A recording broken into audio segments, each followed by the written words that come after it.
Seguí a la Radio de las Madres por YouTube. Activa las notificaciones, dale like y suscríbete a nuestro canal. Somos Radio AM530. Construimos comunidad. Buscamos la verdad siempre.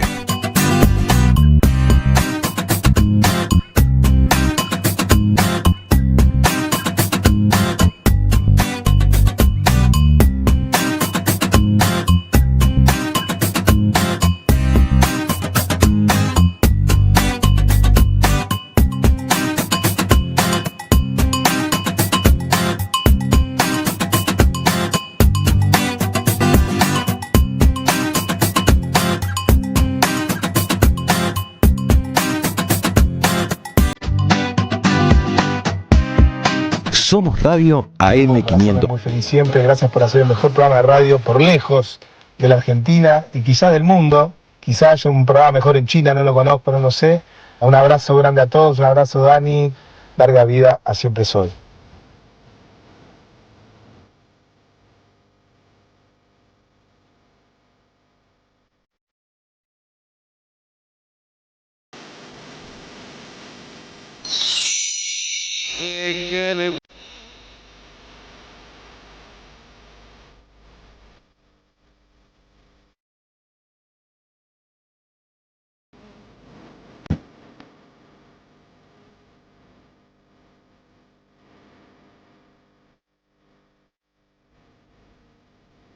Hola, hola.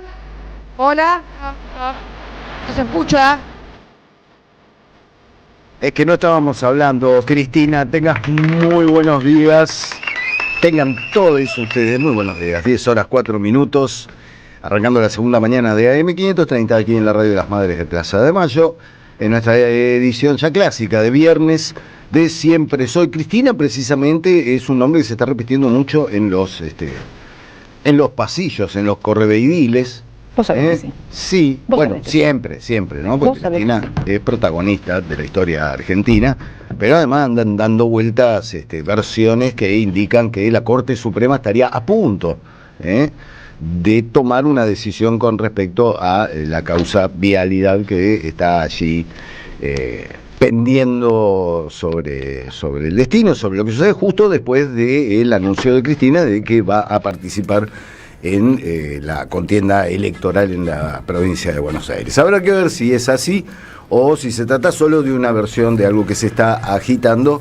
Pero bueno, estuvimos hablando ayer con nuestra compañera Irina Hauser de las posibles facetas de lo que pueda suceder en la Corte Suprema y qué clase de acuerdo se podría llegar a suceder. Ahora, si la tocan a Cristina, qué quilombo se va a armar, atentos, tengan cuidado porque imagínate si por ejemplo aparece un tipo con un arma, una cosa así, acá se pudre todo, ¿no? No. Esta sociedad no toleraría el intento de magnicidio de una figura política del fuste de Cristina Fernández de Kirchner. Bueno, habrá que estar muy atentos, así arrancamos este viernes con el señor Silvio Soler, con una remera color borra vino, o color vino directamente, muy modernoso el señor Silvio Soler. En la operación técnica y puesta al aire de este asunto. Buenos días, compañeros. ¿Cómo andan? Saludo primero a Emilia Raciati. Buenos días, ¿cómo les va? Tenemos un diálogo literario, recién como corresponde. Yo la veo a Emilia Raciati y me siento obligado a posar de culto. Hablar de libros, ¿qué estás leyendo? ¿Qué estoy leyendo? ¿Qué porquería me pareció tal cosa? ¿No? Es como pero por suerte estamos leyendo, ¿no? En esta realidad, decir, bueno, me pude leer un rato con lo que cuesta. Bueno, me fui un ratito de los portales, del celular, sobre todo del celular. Sí, total, leer otra cosa que no sea pantalla. Sí, por favor. El perfume del libro, la gente me mira en los transportes públicos. ¿Ustedes huelen los libros? Yo la verdad que no. ¿No? Sí, los viejos. Los libros viejos. Nuevos, ¿no huelen los libros? No, yo casi lo segundo que hago de un libro es abrirlo y hundir la nariz en el libro, pues me gusta el olor a tinta y papel. Estamos al aire, ¿eh? No hay drogas en un libro, es mi droga en todo caso. El perfume del libro me parece algo imposible de replicar. Qué buen Está libro. Muy bien los e-readers, todo muy bien, pero el día que salga un e-reader que lance ese perfume de papel y tinta, ahí puede ser que tenga uno. Qué buen libro El perfume, ¿no? El perfume, Uno claro. de los mejores Ya libros como que he unió leído. todo el profe Sí, en sí. con un comentario. Pero había una historia de los olores. ¿Alguien se le Sí. ocurrió hacer una historia de los Bueno, olores? que Maravilloso. hablamos acá en el Federico este Cuxo. programa. Federico Cuxo. Que hizo el del Odorama. ¿Odorama era? No, Odorama era una película. Ok. Odorama era una película que venía con un cartoncito. Esta yo la vi en Busto 99. La daban en un... Imagínate camellos. En un galpón. Daban esta película clásica de los años 70, Odorama. ¿Cómo se llama? Sí, Odorama. ¿Odorama? Sí. Bueno, la película también se llamaba Odorama y venía con un cartoncito. No, de esos cartoncitos no, uno más grande con 6 círculos que a medida que avanzaba la película raspabas el círculo indicado en un momento determinado de la película y olías el cartoncito que acompañaba lo que sucedía en la ficción. Qué gran experiencia. Escenas... Es lo único que no puede transportar internet. Olores. olores. Por ahora. Exacto. Por ahora, claro. Por ahora, sí. Claro, claro. Estamos al borde ya de cualquier cosa. En ese ¿no? odorama, por ejemplo, una cosa maravillosa que cuentan es los olores que tenían las ciudades en la época en que no había tanta fobia al olor. Porque Claro. acuérdense todas las cosas que hacemos para que no haya olor. Perfume, Sí. inodoro. ¿Cuál es la palabra inodoro? Que no huela. Todo Es lo tipo- primero que te enseñaban en la escuela cuando hablaban del H2O. Inodora, incolora e insípida. No quiero de eso. Falso, porque el agua tiene buen gusto. Tiene, ¿no? bueno, sí. Sí, recuerdo en el libro de Cuxo que arrancaba diciendo somos una especie capaz de lanzarse micropartículas de aluminio en las axilas para evitar un olor. Claro. ¿No? Va un poco para ahí. ¿Por qué llegamos a este lugar? No, Por el nos olor dejamos de los llevar. libros. El olor de los el olor de los libros, El olor de los exactamente. libros, sí, que decíamos que suerte leer. Y hoy traje 3 libros de 3 periodistas escritores, pero sobre todo periodistas, Ujú. y 3 perfiles, Ujú. así como raros. Digo, mañana día del periodista, 3 Sí. perfiles de que son crónicas también, pero por ejemplo, Pablo Perantuono y su perfil sobre Jorge Asís. Ujú. Después hizo el libro, ¿no? Con Fero Soriano, La vida de Asís. Pero hay un perfil de entrevista que hace ahí y que tiene ese género, ¿no? Ujú. Esa particularidad de encontrar un personaje y contar cosas nuevas, hacerlo hablar o no, Ujú. por ahí no logran eso. Y después Luisa Valenzuela Sí. y un perfil de Ada Falcón. La historia de Ada Falcón, recluida cantante de tango en Sí. Salsipuedes, Córdoba, su historia de amor con Canaro y cómo ella intenta ir acercándose a ese personaje. Ujú. Es una crónica de la década del 70, que después tuvo una película, que es una película de Sergio Wolf y creo que Lorena Muñoz, que se llama Yo no sé Yo qué no sé qué han hecho tus ojos. que es un documental en el que van a reconstruir esa. Bueno, acá hay una crónica de los 70 donde ya estaba recluida y van a Sergio encontrar- Wolf, hermano de Gabriel Wolf, integrante no sabía. de Los Macocos, que este año estrenan obra, cumplen no años y sabía. estrenan obra. Los Macocos cumplen 40 años de actividad Wow. teatral. Grandes Mirá. amigos. Gente de bien. Y la última es Ana Basualdo, cronista argentina exquisita, que tiene un solo libro publicado de cuentos que lo leyó Piglia y la incluyó en su serie de Fondo A la de Cultura Maroca. Económica, Ujú. la serie del recién venido, donde Sí. rescataba autores y autoras que tenían pocos libros publicados. Él publicó ese libro y hace poco Sigilo sacó sus crónicas. Se llama El Presente y traje una crónica de ella sobre Nicolino Loche. ¿Cómo alguien puede el ir a... intocable. El intocable. ¿Cómo alguien puede ir a hablar con Nicolino Loche y termina hablando del miedo? Hay toda una conversación sobre el miedo con un boxeador que es maravillosa. Así que hoy vamos a hablar de estos trabajos. Está muy bien, sí. Mañana, Día del Periodista, Claro. que llega en un contexto por demás preocupante para el periodismo en la Argentina y en general. Digo, preguntarle a los periodistas que han tenido que cubrir la masacre de Gaza, ¿no? La cantidad de periodistas que ha asesinado, entre tanta gente que ha asesinado el Estado de Israel. No, digo, es un lugar, es una profesión peligrosa en todo el mundo. No es que quiera ponerme en un lugar, oh, qué tremendo. Es lo que está sucediendo, son los hechos. Y en Argentina la amenaza está a la orden del día.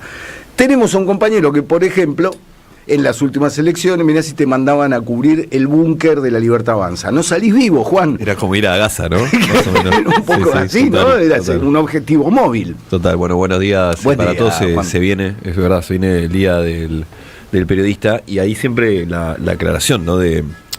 O al menos lo que yo pienso, creo que varios pensamos en ese sentido, de que el periodista, digo, no es un superhombre, no es que está por arriba de nadie ni tiene más valor, sino hay que entender qué hay atrás del ataque al periodismo, ¿no? Se supone, la idea es esa al menos, de que los lugares donde se vigila y se controla el Poder Ejecutivo son dos, ¿no? La justicia es uno y el periodismo es otro.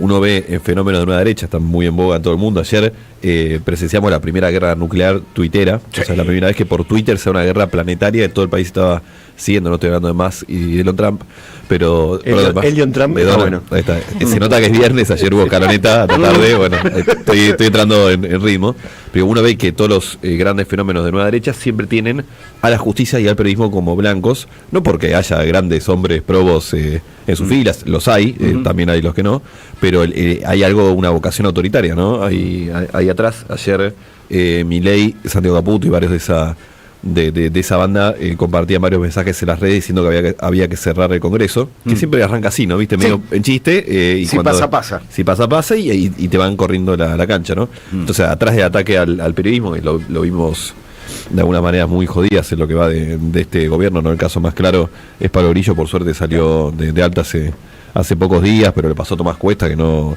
eso no pasó mayores de milagro, y bueno, siguen las firmas. Atrás de eso un intento de callar toda voz disidente, que lo vemos en mucho cuando Milei insulta a Darín, es la misma lógica, Darín no es periodista, pero la lógica es la misma. Entonces, bueno, es un contexto jodido, en ese sentido uno siempre tiene una invitación a redoblar los esfuerzos, ¿no? Digo, si el famoso ladrán Sancho, si tanto gritan, por algo es. Así que, bueno, hablaremos de esto un poco y más, y también hoy les voy a contar cuál es el pedido explícito que hace Santiago Caputo en los medios de comunicación a cambio de recibir pauta, o sea, o entregar pauta. No, si no hay más pauta, dijo el presidente. Bueno, spoiler alert, es mentira eso. La pauta YPF de hecho subió 40% en términos reales, comparado 24 con 23, vamos a hablar.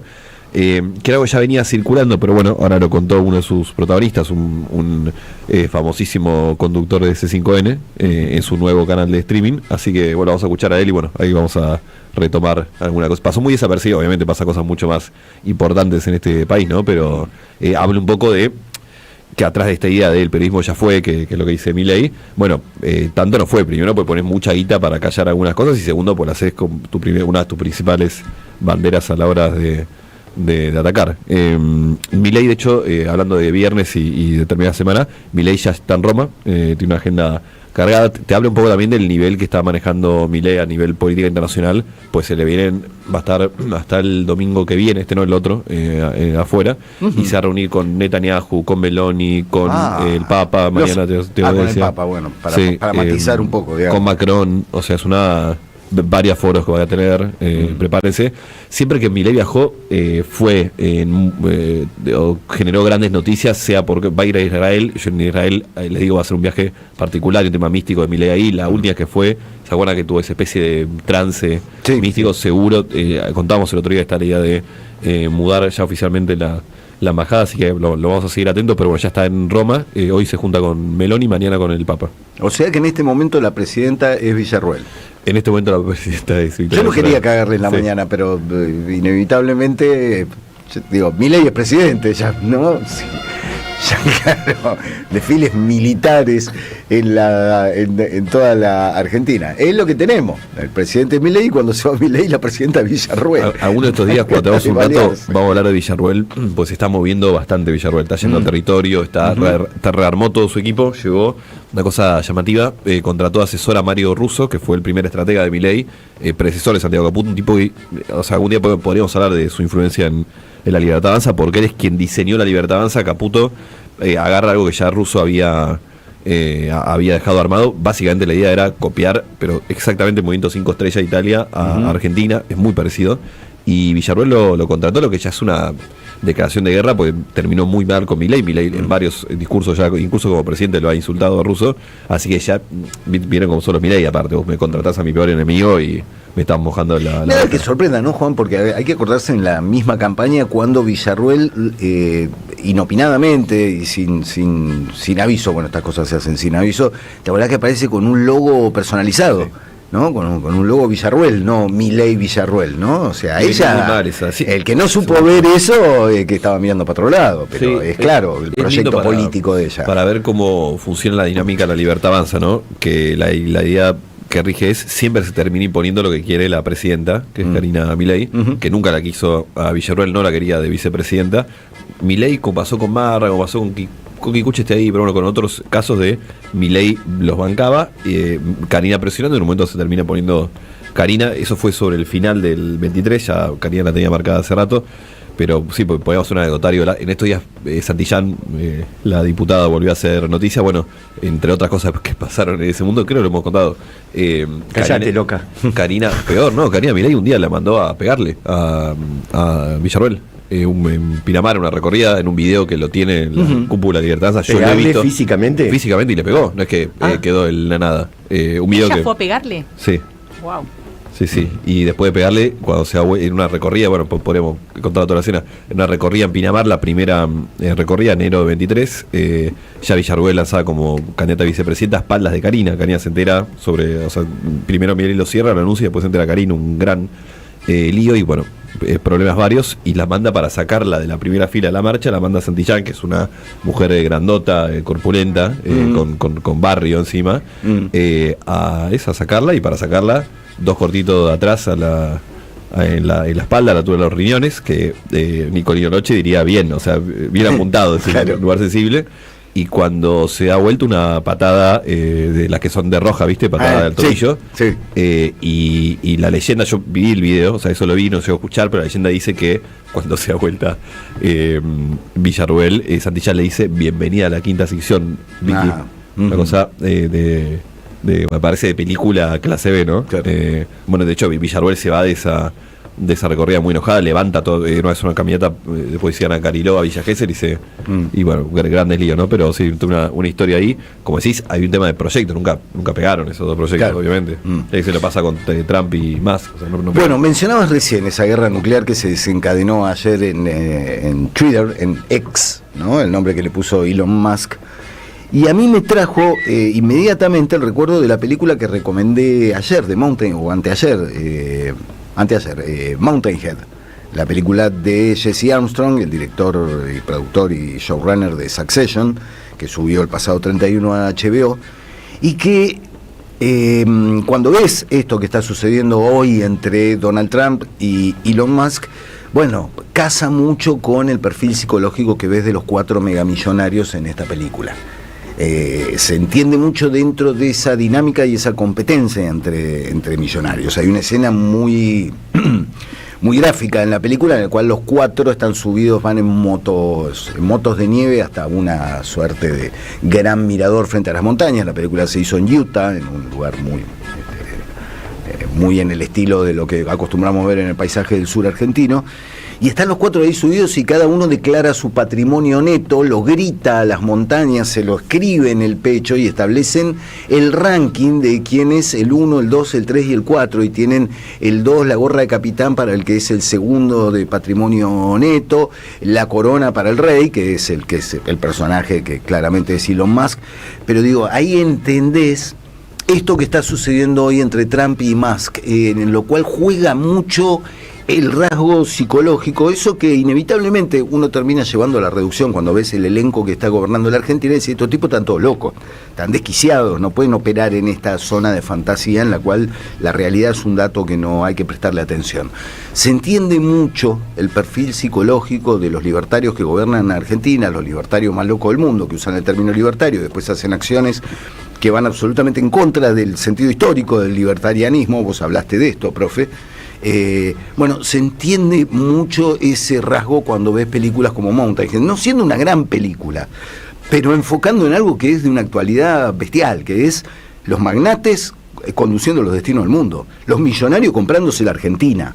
Lo contamos, o sea, un tipo se compra en la Argentina, que está desesperada, le faltan dólares, se le disparó todo, digo, una situación que conocemos largamente. ¿Cuánto vale la Argentina? ¿Cuánto vale?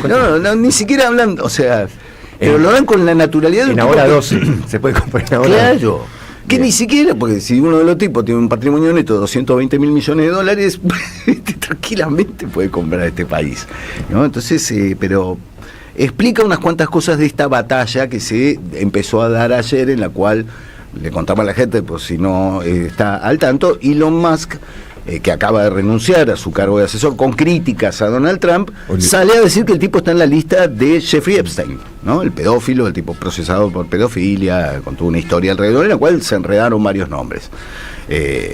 En un principio se hablaba de Bill Clinton, ¿no? Dentro de la lista, la famosa lista de Epstein. Esa es una de las históricas de la nueva derecha, acusar a los Clinton y meterlos en campañas sucias. De hecho, Bannon, una de las primeras cosas que hace con Trump en ese sentido, pensaba en Bannon porque Bannon volvió a decir, yo en todo este tema hace mucho sigo y recomiendo seguirlo si manejan un poco inglés o bueno, igual en las redes te lo traducen a Seth Abramson, que es el biógrafo de Musk, que hace mucho viene insistiendo con la idea, que de hecho es el corazón de su libro, que Musk no está en sus cabales. Y a mí me divierte, yo lo veo a la distancia y va, bueno, ok, te entiendo, hermano. Y ayer decía que a él le parece totalmente probable que Bannon y Trump presionen para deportar a Musk, que es nacido en Sudáfrica. Tráigame un balde de pochoclo, por favor. Y de hecho, él lo decía esto ayer a la mañana y ayer anoche Bannon sale a decir, hay que deportar a Elon Musk. Que es sudafricano. Que Bannon ya venía tirando algunas ideas en este sentido había dicho, para mí, la diferencia entre no lo mencionó, no, pero era obvio, entre un sudafricano y mexicano no es ninguna. Bannon muy anti-inmigración mexicana.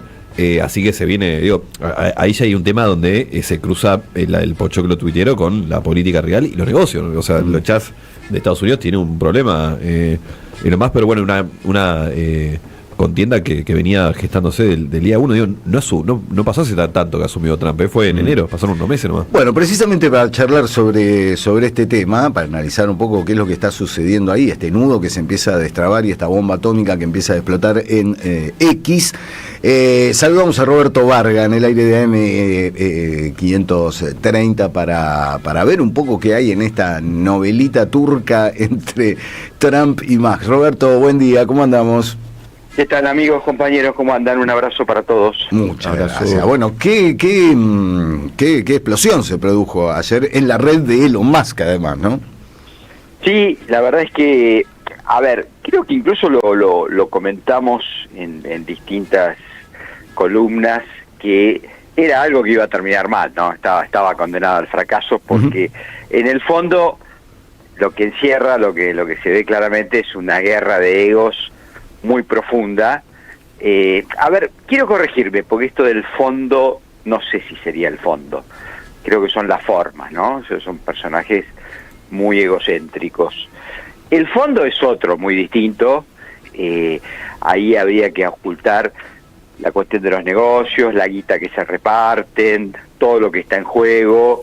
No nos olvidemos que las acciones de muchas compañías de Elon Musk, cuando gana Trump, se dispararon, ¿no? Entonces, no es que son filántropos que les interesa el bien común.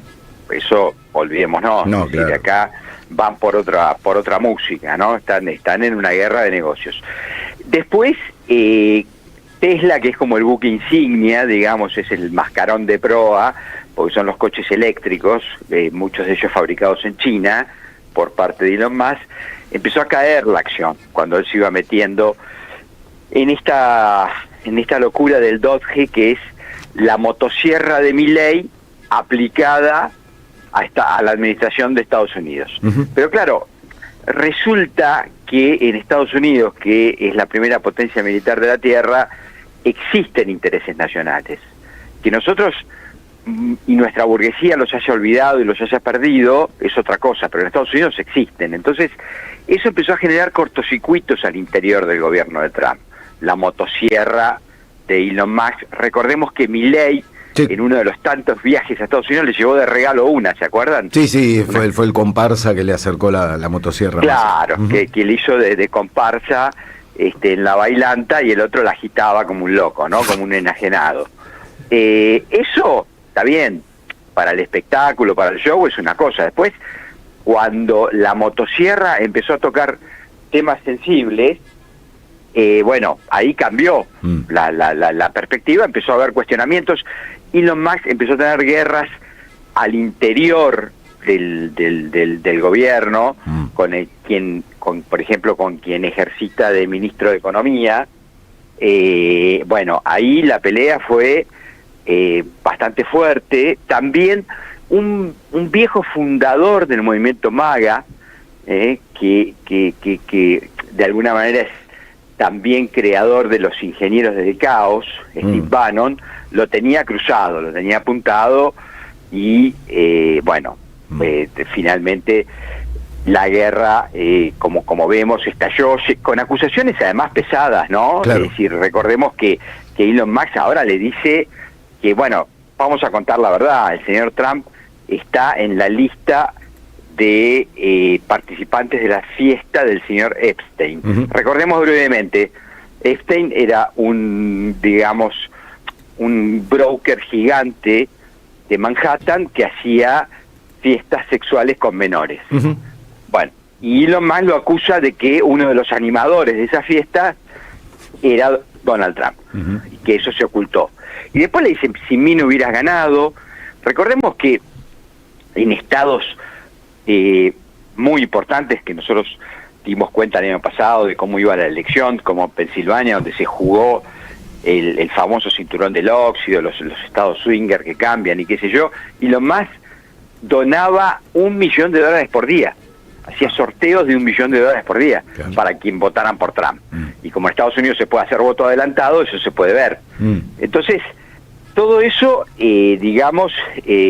fue un empujón grande para las aspiraciones de regreso a la Casa Blanca de Donald Trump. Recordemos también que en la vieja Twitter, cuando todavía no era de Elon Musk, lo había echado a Trump por mentiroso, por traficar con fake. Bueno, Elon Musk lo trae de vuelta, lo reportea, le hace un reportaje, es decir, le pone toda su base de operaciones al servicio. Fue un aporte importante en la campaña de Donald Trump. Eso terminó en un divorcio bastante violento. Yo creo que todavía las consecuencias se están escribiendo, porque hay amenazas cruzadas. Es decir, Trump no se quedó atrás, le dijo que le va a quitar todos los subsidios, porque resulta que en Estados Unidos también se subsidia. No, ¿cómo que ¿no? se subsidia? No, si los libertarios, el subsidio...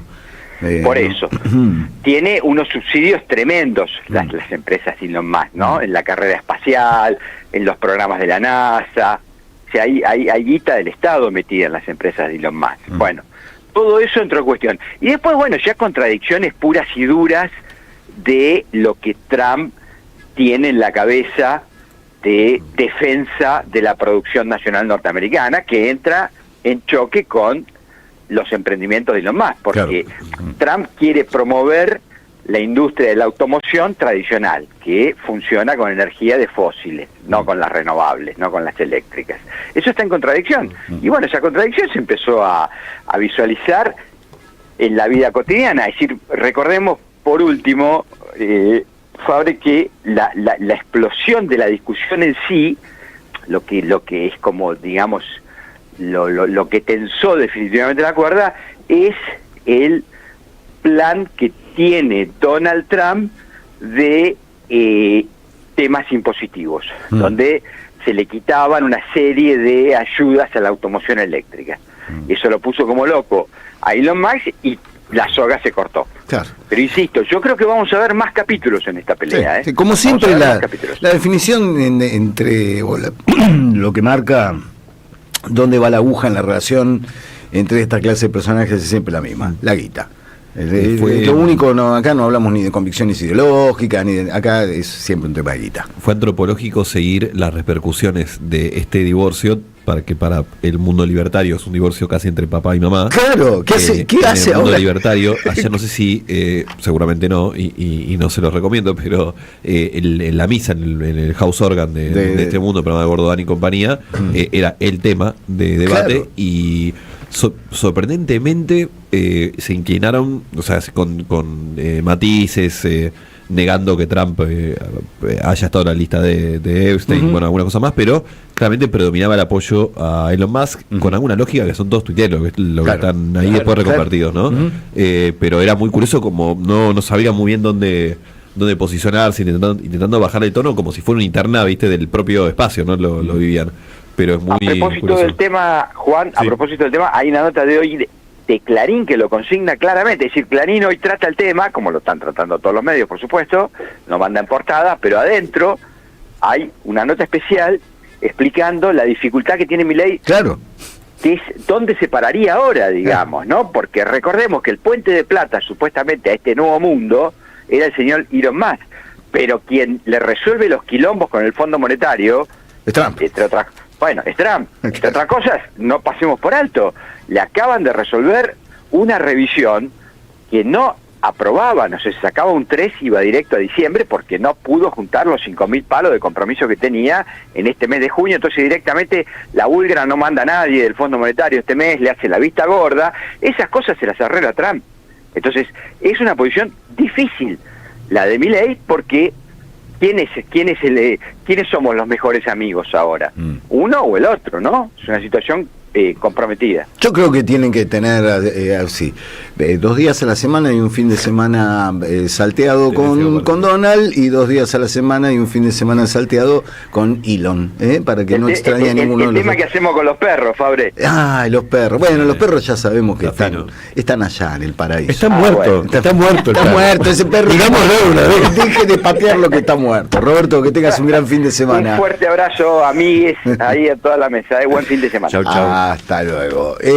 Tengo una cosa para contarles a todos ustedes, y es que este viernes 6 de junio a las 20:30 llega al Teatro Roma de Avellaneda la obra Pequeños Grandes Momentos, dirigida por Dalia El Necabé, y con un elenco de lujo, señores, escuchen: Sabrina García Arena, Flor Torrente, Guillermo Fenning y Ludovico Di Santo, en esta obra basada en el libro de Cheryl Strayed, con adaptación teatral de Nia Bardalos y co-creada por Marshall Heyman, Thomas Kyle y la propia Bardalos. Esto es hoy a las 20:30 en el Teatro Roma de Avellaneda, y mañana 7 de junio, Día del Periodista, cumpleaños debería ser del señor Prince Roger Nelson, a las 9 de la noche en el Teatro de Avellaneda, una comedia que no te podés perder: Anita Martínez en Estereotipos, en busca del hombre perfecto, una obra de Claudia Morales. Por supuesto, estamos sorteando entradas para ir al Roma de Avellaneda. Ustedes tienen que mandar al 11. Cruzar los dedos. Ahí está, 11 3200 0530, WhatsApp de la línea de oyentes de M530.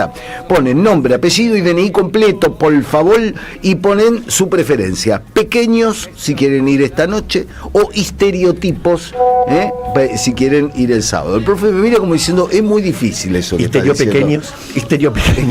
Bueno, ustedes sabrán, pero acá lo importante es este acto por la cultura y por el bolsillo de nuestros oyentes, estas entradas que están a disponibilidad para el sorteo. Quiero cumplir, antes de pedirte tu tema, profe, quiero cumplir. Ayer me olvidé de saludar a Gabriela Raiche, gran periodista que cumplió años en el día de ayer, y otra gran periodista que se llama María Daniela Yacar y que cumplió años también ayer. Dos, ahí está. No, qué necesidad. Los profesionales que quiero mucho, con quien he compartido espacios de laburo y todo eso, que cumplieron años en el día de ayer, y hoy cumpleaños Andrés Mayo, uno de los más grandes ingenieros de sonido y masterizadores que tiene la República Argentina, que hoy, y además una gran persona. Hay un tipo que hizo una película sobre la música rioplatense llamada Charcos, que les recomiendo que la busquen, que habla mucho de la relación entre las músicas de Buenos Aires y Montevideo y todo lo que sucedió allí. Señor Wisniewski, título y bajada, ¿de qué vamos a estar hablando en el día de hoy? Bueno, primero quiero hacer una aclaración que me mandó un oyente que me dijo que los libros no tienen olor, tienen aroma. Aroma, perfume, que a mí me gusta perfume. Ok, y que se debe a un hongo que se instala en las hojas de los libros. No, ¿por qué me quieren...? Perdón, estoy hablando. No. Y que se instala en las hojas de los libros y por eso se amarillean las hojas y eso termina oliendo cuando se descompone. Está bien, pero huele cuando el libro está nuevo también tiene perfume y no va a tener hongos de nuevo. A otra cosa. Y por otro lado, ¿de qué voy a hablar hoy? ¿De qué vas a hablar hoy? Hoy, un día como hoy, los hongos en los pies. Un día como hoy, pero de 1947, empezó lo que se llamó la Gira del Arco Iris, protagonizada por Eva Perón. Alucinante. Gira Walker, diría Milei, ¿no? Por ejemplo, una frase de Evita durante esa gira. A la mujer de Franco no le gustaban los obreros, dice Evita. Sí. Y cada vez que podía los tildaba de rojos porque habían participado en la guerra civil. Yo me aguanté un par de veces hasta que no pude más. Y le dije que su marido no era un gobernante por los votos del pueblo, sino por imposición de una victoria. A la gorda no le gustó nada. Hablaremos de esa gira Eva, en el día de hoy. Qué mujer, Eva, por Dios. Qué mujer irrepetible, Eva. Sí. Qué lo parió. Bueno, les tengo que contar también otra cosa, siendo 10 horas 37 minutos. Ustedes saben que la Radio de las Madres viene creciendo. Es algo que está a la vista. Tenemos, por suerte, una gran cantidad de oyentes que nos acompañan, que tienen en estima nuestros programas, el periodismo comprometido que encontrás aquí, la coherencia editorial, la diversidad de voces, aún en esa coherencia que ustedes valoran. Y hay mucha gente que nos escucha, pero queremos que nos escuche muchísima más gente. Necesitamos dar un salto técnico a la altura de esas expectativas. Hay que mejorar el transmisor, aumentar la potencia de la antena, incluir un generador para que no se corten las transmisiones cuando suceden así saltos eléctricos, renovar las cámaras del estudio, bueno, optimizar las condiciones técnicas para que nuestra querida comunidad de la AM530 siga creciendo. Ya lo hemos dicho, el costo de 25 millones de pesos, que es un dinero, estamos muy cerca de conseguirlo, pero seguimos necesitando el apoyo, la ayuda. Estar ahí ya es una ayuda, y hablar de la 530 y comentar y correr la bola ya es una ayuda, pero aquel que tenga un restito que pueda aportar de manera económica será recibido con un abrazo virtual. Es muy fácil bancar a la 530, pueden entrar a la página AM530 somosradio.com, ahí hay un clic, hay un botón para asociarse, un banner para llevar a la página de la comunidad, pueden suscribirse, pueden hacer un único aporte. ¿Cómo era el alias? Porque Radio AM530. Radio AM530 es el alias. Si quieren hacer simplemente una transferencia, Elon, ahora que te peleaste con Trump, qué sé yo, un gesto.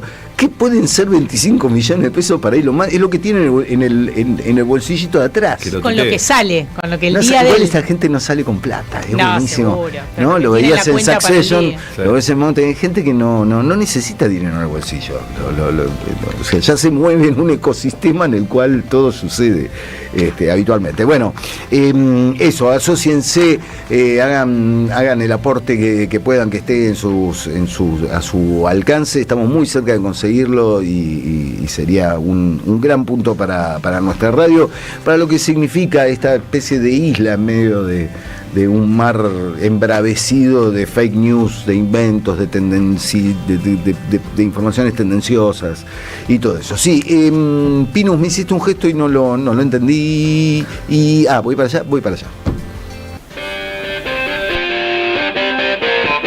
El 22 de mayo pasado presentamos la primera etapa del plan de reparación histórica del ahorro de los argentinos.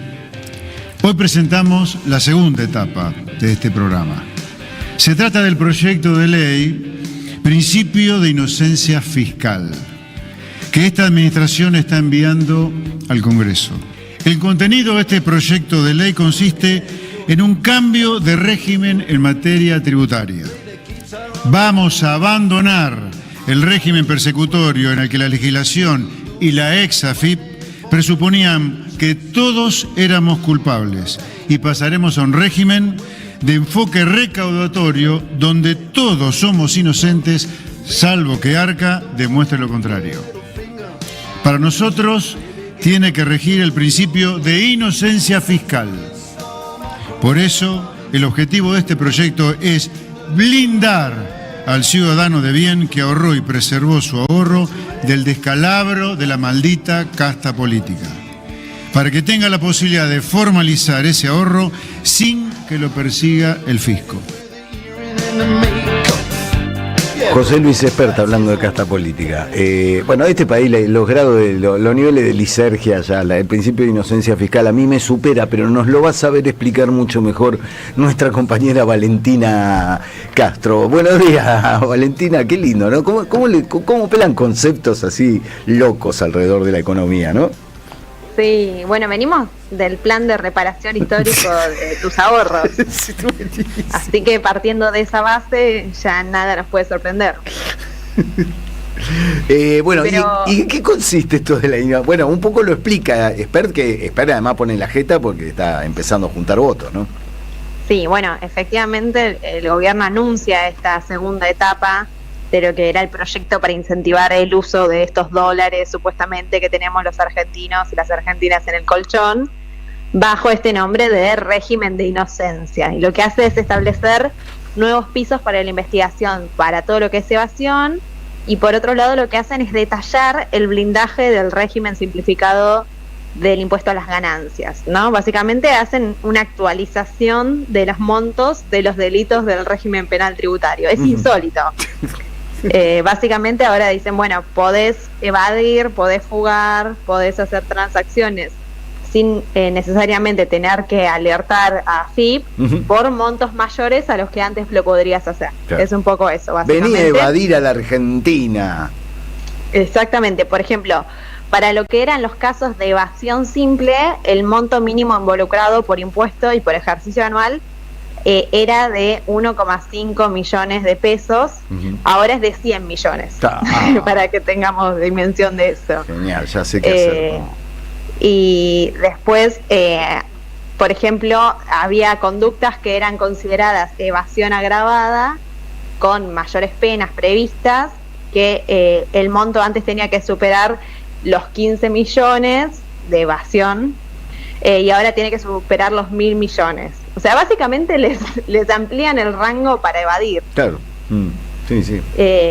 Lo cual, bueno, llama la atención, sobre todo porque estamos hablando de delitos de carácter tributario, donde o sea, todo se actualiza para más arriba, todo lo que son la utilización de fraudulenta de exenciones o lo que es desgravaciones o reducciones o beneficios fiscales.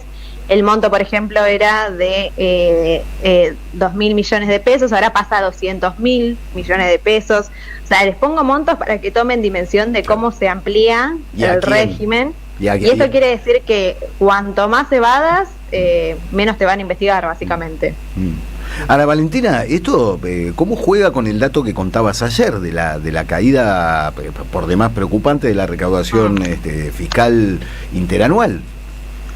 Sí, bueno, efectivamente no ayuda a la caída de la recaudación. Hablábamos de que la recaudación en mayo cayó un 18%, y mucho de esa caída se explica porque se cambiaron las alícuotas en el régimen de ganancias. Es decir, vos te estás comparando contra mayo del 2024, donde en ganancias todavía estaba establecida la cuota, y eso hacía que gran parte de la recaudación se sostenga por el impuesto a las ganancias. Ahora ya eso no corre, por la reforma fiscal y tributaria que está llevando a cabo el gobierno, y eso hace que baje la recaudación. En todo ese contexto de crisis que cae la recaudación, lo que hacen es agregar más beneficios para evadir, es decir, para que el Estado no junte plata por métodos recaudatorios y que se utilicen maniobras ilícitas para mover y hacer transacciones, ¿no? Lo cual va justamente contra el éxito del modelo económico, porque para que haya recuperación económica tenés que recuperar la recaudación también. Claro, se está limitando el consumo de los laburantes y además le abrís la puerta a los que tienen guita a no aportar nada.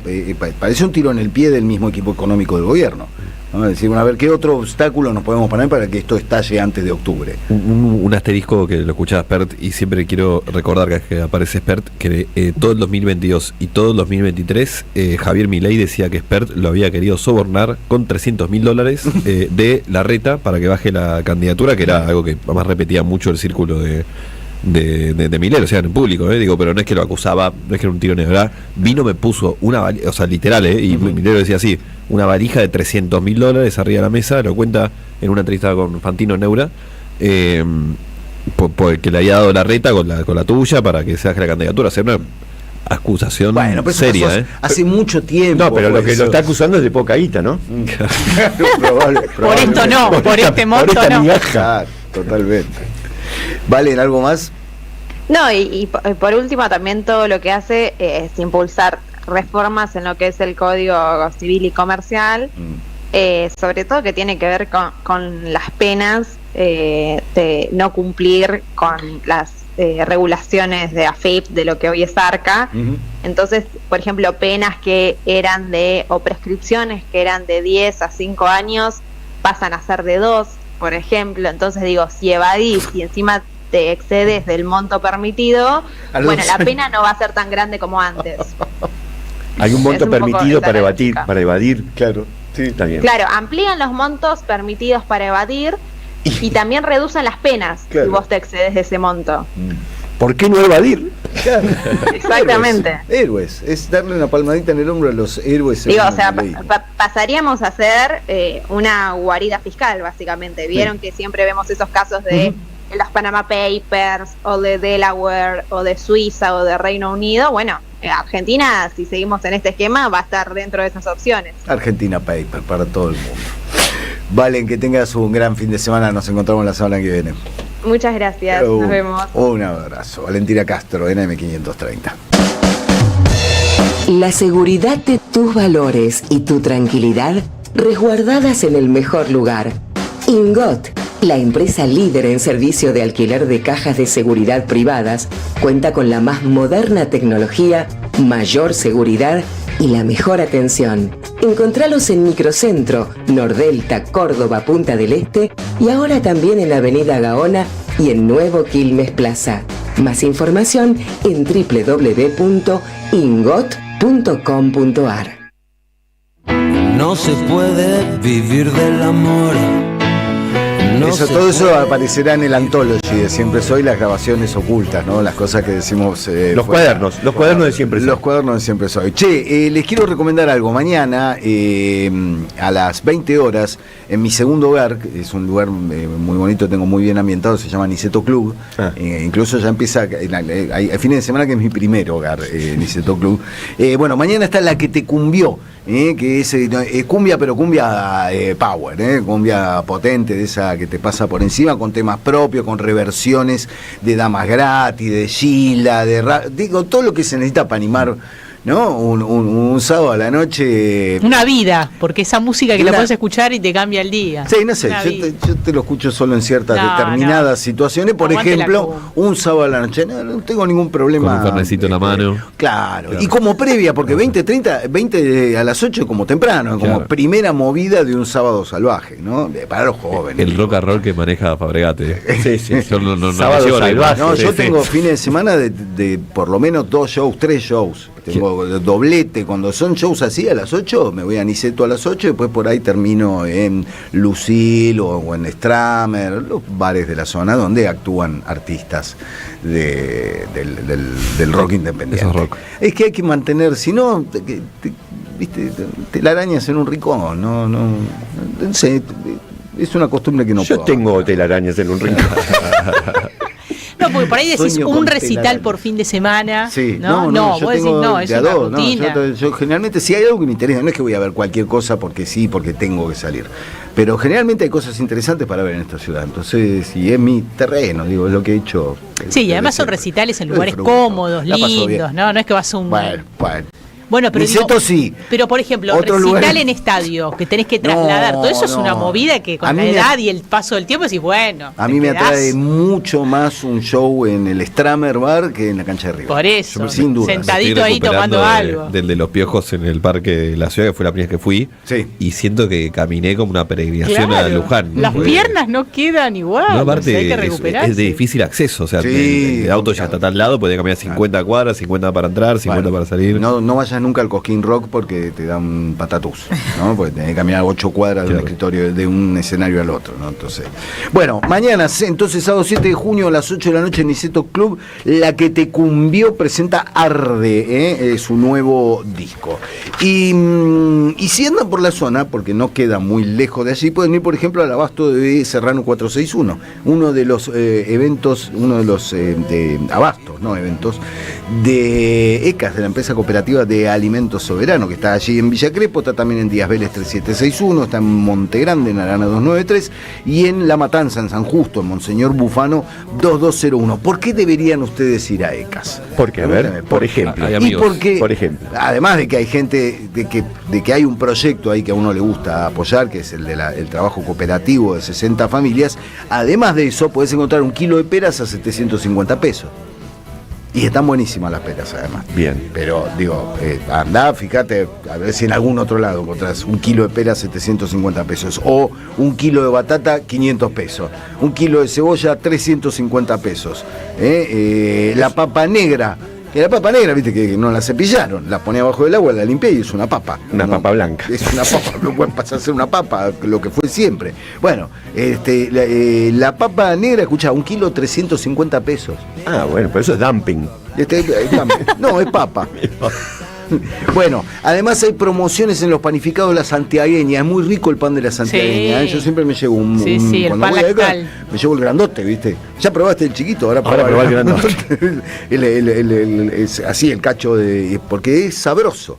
Que es raro encontrar un pan lactal que esté. Qué malo que es salir. Es rápido el hijo. Es muy de viernes esto. Claro. A ver, poneme el audio de. No.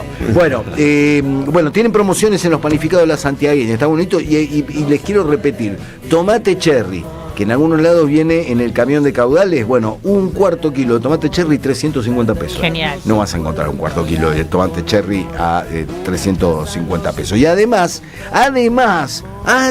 si pagás con cuenta DNI, sí, todos los días, los martes de 17 a 17:15. No, todos los días tenés 40% de descuento con cuenta DNI.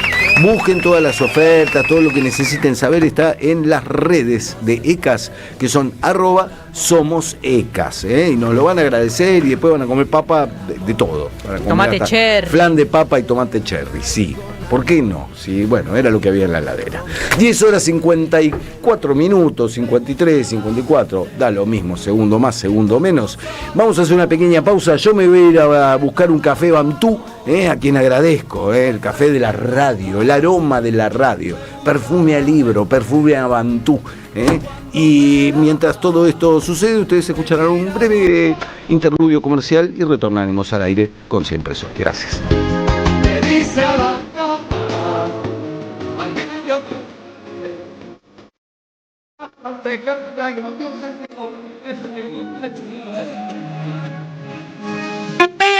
AM530, Somos Radio. En el CUI estudia idiomas con la mejor calidad académica. Inglés, italiano, francés, portugués, alemán, chino y muchos más. Cursos por Zoom o presenciales. Últimas vacantes. Centro Universitario de Idiomas. Inscribite en cui.edu.ar o llamando al 53 53 3000. Cuando cargas Infinia es un camino de ida, porque rinde más kilómetros por litro, para que puedas llegar más lejos. Te da más potencia y limpia tu motor, para que lo sientas siempre como nuevo. Infinia con tecnología Turbo Clean. Más potencia, más autonomía, más limpieza, para andar mejor. Este invierno viví unas vacaciones diferentes en lo alto de las sierras de Tandil. En Posta Natural te esperan confort, relax y diversión en un entorno único. Alojamientos de lujo entre la privacidad de nuestros aparts y el servicio exclusivo de nuestro hotel. Spa, piscinas climatizadas y masajes para desconectar del mundo. Deportes y actividades recreativas para toda la familia. Degustación de gin, gastronomía de primer nivel y mucho más para que vivas un invierno inolvidable. En pareja, en familia o con amigos. Este invierno, Tandil es Posta Natural. Reserva ahora al 2494 3807 39. Más información en postanatural.com.ar. ¿Ya conoces el portal Avellaneda? Si sos vecino o vecina de nuestra ciudad, vas a poder recibir tu boleta digital y pagar la tasa de servicios generales, las patentes de autos o motos y los derechos de cementerio de forma online y con cualquier billetera virtual. Es rápido y cómodo para vos. Además, reducimos el uso de papel y cuidamos juntos el medio ambiente. Ingresá y registrate en portalavellaneda.mda.gov.ar. Tienes un mensaje nuevo. Camilo García cambia de horario, pero no de estilo. Cada sábado a partir de las 11 te cuenta qué pasó en la semana como solo él sabe hacerlo. Minutos contados. El repaso veloz de una semana feroz. Minutos contados. Sábados a las 11 en el aire de AM530. Construimos comunidad. Buscamos la verdad. Siempre. Alimentos cooperativos. Producción y comercialización de productos cooperativos y de agricultura familiar. Envíos a todo el país. Por pedido, envía tu mensaje al 11 34 31 2928. Seguinos en Instagram como @alimentos cooperativos. El sabor que te acompaña es Café Bantú. El aroma en la mañana de Café Bantú. Bantú. En 2025 venía a los talleres de Lecuni. Música, actuación, coro, tangos, cuentos, teatro, percusión y mucho más para compartir en familia. Acordate, en 2025 los talleres de Lecuni te están esperando. Informes e inscripción, informes.ecuni@gmail.com y seguinos en Facebook, Espacio Cultural Nuestros Hijos, y en Instagram, @ecuni. AM530 Somos Radio. Buscamos la verdad siempre.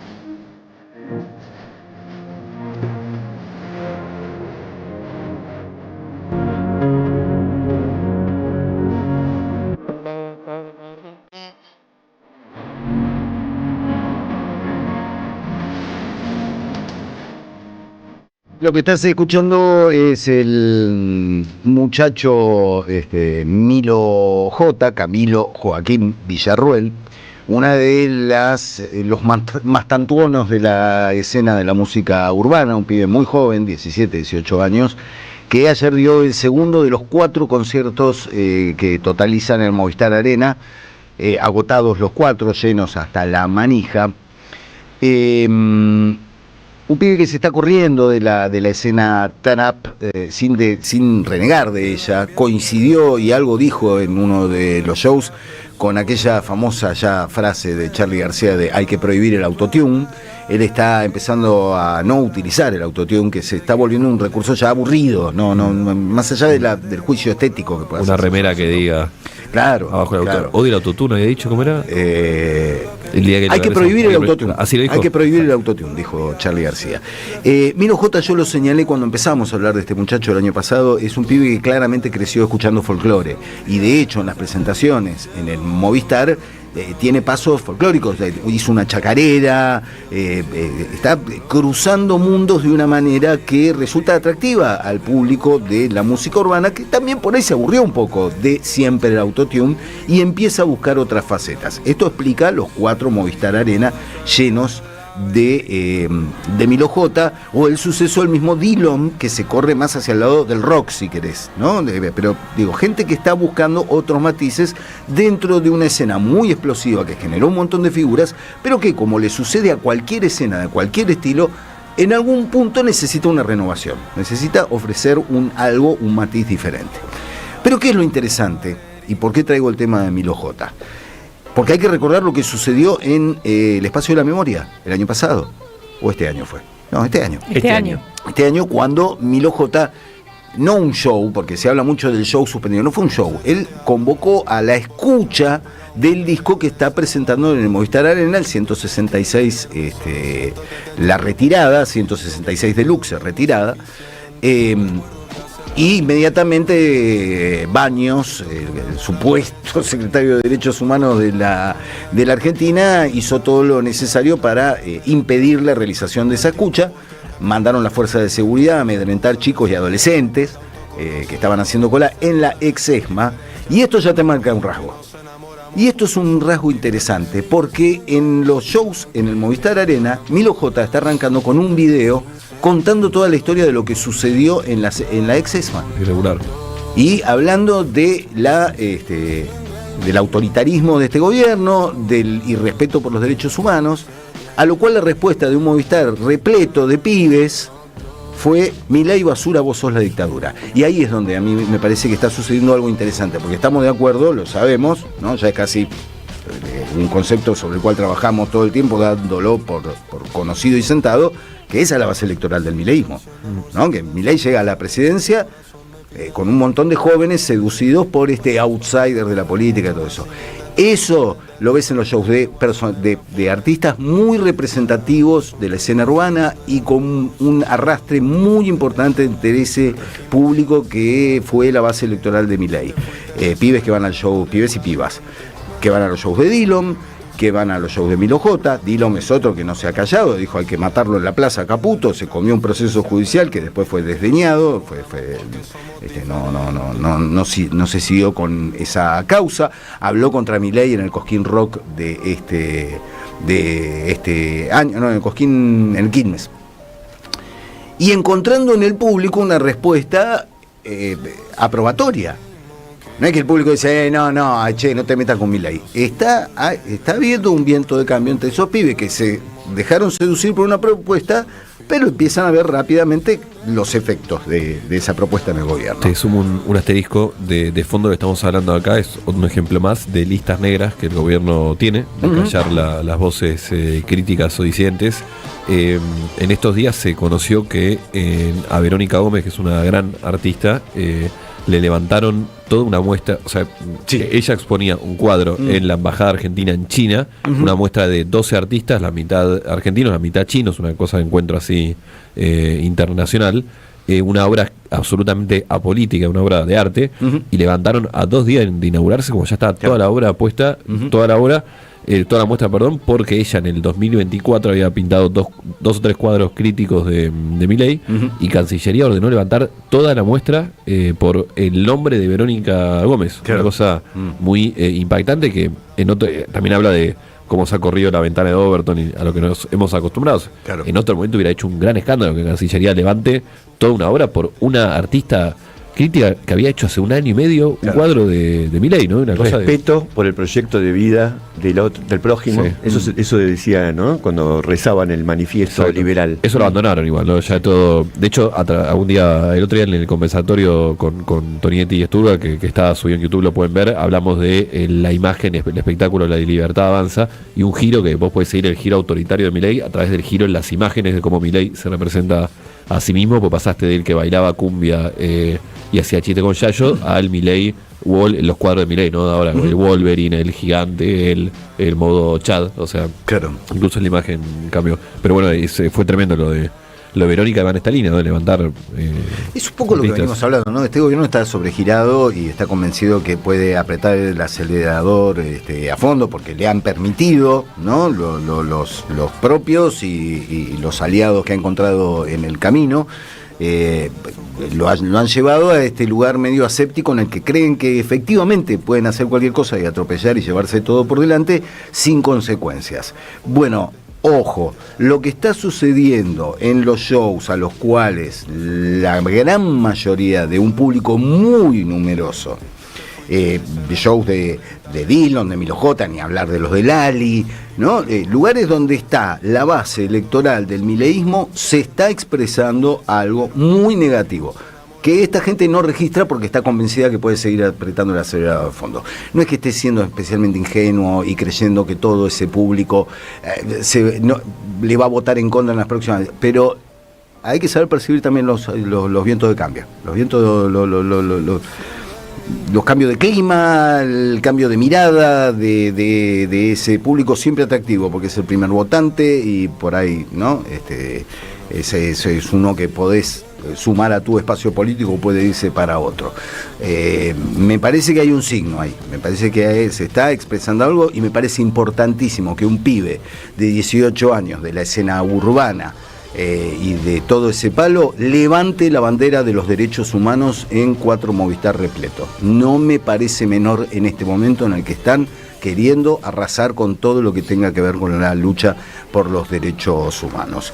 Desde ya, aguante mi lojota, loco, bien, sos la clase de pibe que nos da un poquitito de esperanza en estos tiempos oscuros. 11:07, hablando de oscuridades, de momentos oscuros para nuestro gremio en particular. Juan L. González, ¿cómo anda el libro? El libro viene bien, viene ahí levantando los rankings de venta y bueno, con varios comentarios, así que divirtiéndonos en la medida de lo posible. Claro. Mira, atrás del libro me puedo introducir en el tema de hoy. Hoy quiero hablar del gobierno y de Milei. ¿Qué libro? Dice Soler Decirte, claro. ¿Qué libro? El segundo libro. Las Fuerzas del Cielo. Las Fuerzas del Cielo. Secretos, confesiones y peligros de la primera presidencia mesiánica. Libro al cual, llamativamente porque con el otro, con el loco, tenía muchas puertas de medios abiertas para hablar de esta investigación. Yo venía diciendo, me estoy haciendo un poco gracioso porque ya lo sabía esto, pero bueno, venía diciendo, ¿por qué no me invitarán de algunos lugares en los que no solo me habían invitado muchos, incluso me habían ofrecido trabajar hace no tanto? Bueno, escuchemos lo que cuenta Jorge Rial, que es conductor en Argenzuela, en C5N, quizás uno de los programas más importantes de ese canal, sobre qué temas el gobierno y Milei en persona exige, diría, que no se hablen en el canal. Conté nada más lo que pide Milei que no toque, no hablé de los perros. Los puse en la lista que pone él, nada pero más. Son La lista es esta, ¿querés que te diga esta? Es más preocupante Caputito. Pero ¿dónde está que el tipo dice que no hablen de los perros? Pero vos sos boludo, te lo estoy diciendo, lo miraron del canal y me lo dijeron. Llamó Milei. Sí, el canal que no toquen los perros. Por favor, no a mí, yo lo toco, no tengo problema. Te volvemos a esta altura, no me van a romper los huevos, lo estoy diciendo acá. Pero pará, perdón. Lo estoy diciendo. Boludo, ¿te escuchás lo que estás diciendo? Pero estás dejando pegado. Estoy diciendo, se pudre, estoy diciendo que él pide que no toquen a Caputito. Bueno, de Caputito yo creo que es Caputito. Esto lo contó en estos días, abrió un streaming nuevo, Jorge Rial, Carnaval Stream, como una mesa de presentación donde estaban Fantino, siempre en su modo portavoz oficial del gobierno. Fantino con el bisturí en la mano. Exacto, Doman, Canosa en el momento de la charla sugiere, pero dice... ¿Canosa y Rial en un mismo lugar? Sí, ya se habían amigado hace un tiempo. Canosa dice... Pero el tema es que están muertos los perros, y bueno, sigue la conversación, nadie lo levanta. Pero más allá del tema, sí, digo, los perros podría ser, no sé, que no se hable de San Lorenzo, o sea, no importa el tema. Te habla primero de la incidencia del gobierno en algunos canales, incluso en lugares opositores. De hecho, una buena manera, les sugiero, de ver si hay algún tipo de acuerdo político o comercial entre algún medio o no, nos lo acaba de arriar la punta, es vean si hablan de los perros de Milei. Yo entiendo ahora, porque claro, yo digo, bueno, me ofrezco a ir a hablar del libro, la tapa del libro está cona, lo podemos tapar con una cinta negra y no lo mencionamos, hablamos de un animal de cuatro patas. ¿Qué perros? O qué perros, claro. No sé de qué perro me estás hablando. O no, pues podemos hablar de, claro, lo salteamos. Sí. Ahora, esto no sucede, ¿no?, en un contexto aislado. Primera idea, lo venimos contando, ¿no? Esta idea de que no existe la pauta oficial es mentira. YPF es una gran canilla de pauta y de publicidad, lo que, entre paréntesis, está armando una interna adicional entre Karina y Santiago Caputo. Karina se acaba de dar cuenta, bueno, ella no tiene mucha experiencia en la gestión pública, se acaba de dar cuenta que cuando decide cortar todo lo que es la pauta oficial de la Secretaría de Medios, que depende de ella, es Adorni, y habilita que Caputo se quede con YPF, ella se queda sin pauta y sin control de pauta, y Caputo sí, y de hecho los invito a ver en la mayoría de los grandes medios, en el canal, etcétera, cuánto de la voz de Caputo aparece, o de la banda de Caputo aparece, versus cuánto de la voz de Karina Milei aparece. YPF aumentó 40% de gastos reales comparado el 23 con el 24. O sea, hay una torta fenomenal de guita que está saliendo otra de YPF. Banco Nación es otra gran canilla. Rial nos acaba de decir, ¿cómo decirlo? Hay un intercambio de beneficios. Yo te doy esto, vos no hablas de los perros de Milei. ¿Por qué es tan importante los perros de Milei? Claro, sí, o sea, podés hablar de que la industria se está viniendo abajo, que cierran las pymes, que la gente se muere de hambre, que los jubilados están hechos pelota. Podés hablar de todo eso. Total, nos chupan huevo. Ahora, no toquen a los perros. Esto es un rasgo psicológico también, ¿no? Y hay un tema político atrás, porque si efectivamente Milei juega todas las mañanas con un perro que no existe, cosa que algunos venimos sosteniendo hace tiempo, habilita enormes preguntas. Claro. Y que usa medita derivaciones políticas. Pero para, se pone el overol, porque yo había leído que se ponía el overol de petrolero para jugar con los perros. Y vos decís que se pone el overol y no está jugando con nadie real. No, hay 4 perros en la Quinta Olivos. Pero él ve 5. Y en este caso altera la diferencia numérica, es importante. Bueno, eso porque el INDEC está mintiendo. Estamos, mañana se cumple, o se viene otro aniversario de periodista. Este es un especial. Javier Milei, cada vez que puede, invita a odiar más, que hablando de cosas que ya no somos acostumbrados. Es literalmente ilegal la invitación al odio, no se puede. Claro. No vas a contar un fiscal actuando de oficio en este país. A Dillon le iniciaron una causa por incitación al odio cuando dijo a Caputo hay que matarlo en la plaza. Mira, gran ejemplo. ¿No? Y era incitación al odio, que es lo que hacen ellos todo el tiempo. Es un poco lo que dijo Cariñano. Cariñano era, ¿no? Estos tipos se la pasan diciendo barbaridades y ahora el tema es que yo digo loca gato. Si estos tipos, te dicen mandriles, hijo de puta, te está diciendo el presidente. ¡Cállate la boca, vos gato! Bueno, me gusta que dice, cállate la boca, vos gato. Vos, gato, es muy interesante. Ese señalamiento. Claro, vos gato.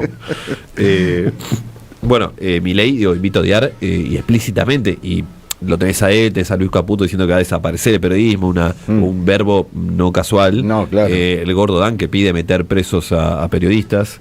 Y no queda solo en las palabras. Esto quiero venir a marcar hoy. Digo, en todo lugar y en todo momento de la historia, siempre la violencia física estuvo precedida por la violencia simbólica. Habilitante. Este fin de semana anterior me junté a almorzar con Tomás Cuesta y otros fotógrafos. Tomás Cuesta, el último fotógrafo agredido. Pablo Grillo fue mucho más grave el caso, salió esta semana.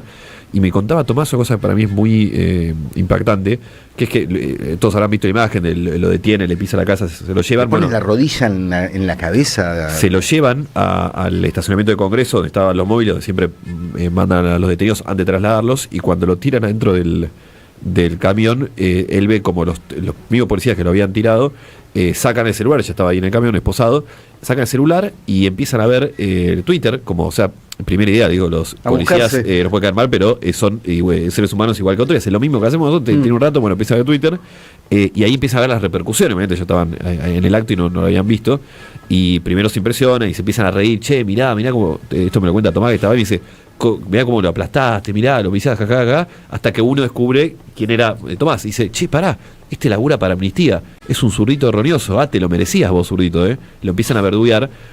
Y es muy impresionante la terminología, que de dónde viene, está claro de dónde viene, que me hizo acordar el día que a Pablo Grillo le vale la cabeza, me se acuerda de esa imagen del camión hidrante de la policía.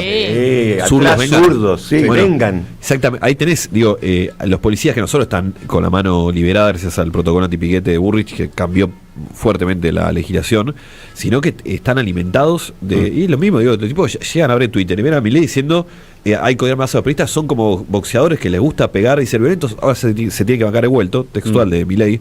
Bueno, esto así termina.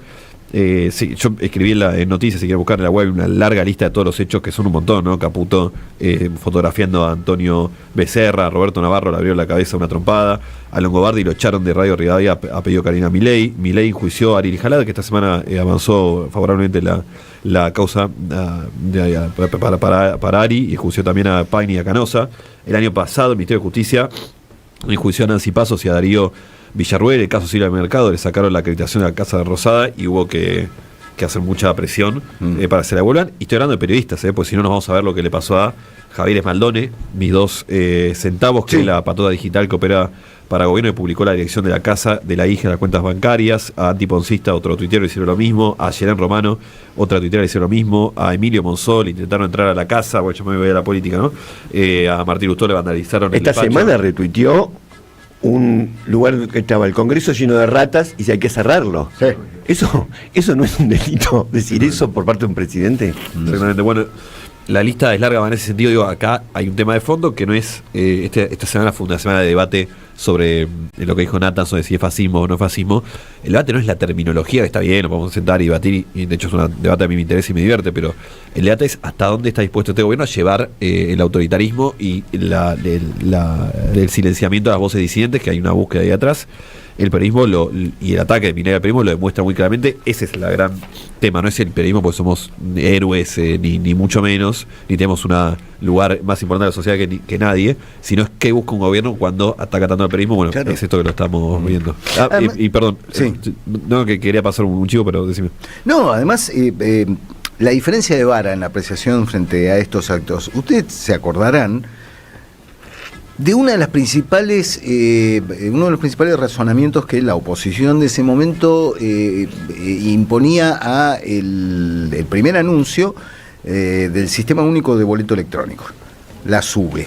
¿Ustedes se acuerdan cuál era qué era lo que cacareaba a toda la oposición? Que Cristina te iba a vigilar a través de la SUBE. Sí. El dispositivo de vigilancia que puso en marcha este gobierno hace que ese argumento, que ya era ridículo en el origen, hoy sea un chiste de chicle bazooka. No jodamos. O sea, era la diferencia de reacción frente a lo que en ese momento era la sospecha de que con una tarjeta con la que se organizaba el sistema de transporte el gobierno te iba a espiar, frente a lo que está sucediendo hoy, ¿no? Donde un operador del gobierno, un troll del gobierno, publica las cuentas bancarias de un tipo.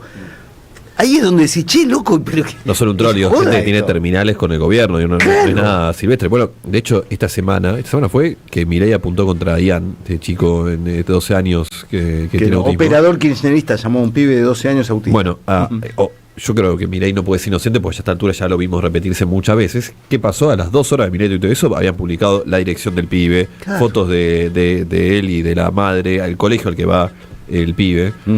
Bueno, hay todo un sistema de amedrentamiento funcionando ahí, me río para no llorar, ¿no? Sí. Que es muy claro, y dialogando en mi cabeza con Nathanson, digo, el tema, la comparación, al vista de ese te dice, no, esto no es nazismo porque no hay un campo de concentración. Bueno, estamos en primer año de gobierno de Milei, o sea, hay que comparar con 1933. Claro, y no había campo de concentración cuando subió Hitler. La construcción del otro como una figura deshumana, un mandril, un animal, es muy parecida, ¿no? En el amedrentamiento, ¿no? Hay una cosa ahí muy impresionante que está sucediendo, y sin irnos al lugar más lejos. Bukele llegó por las elecciones democráticas, a los 2 años militarizó el Congreso y se cargó a la democracia. O sea, esto es paso a paso, pero bueno, lo seguiremos. Si están buscando un plan de viernes y por favor, dicen, che, a ver, ¿qué puedo hacer? Si tienen alguna cita, dicen, quiero quedar como un campeón, nos vamos para acá. Como un campeón.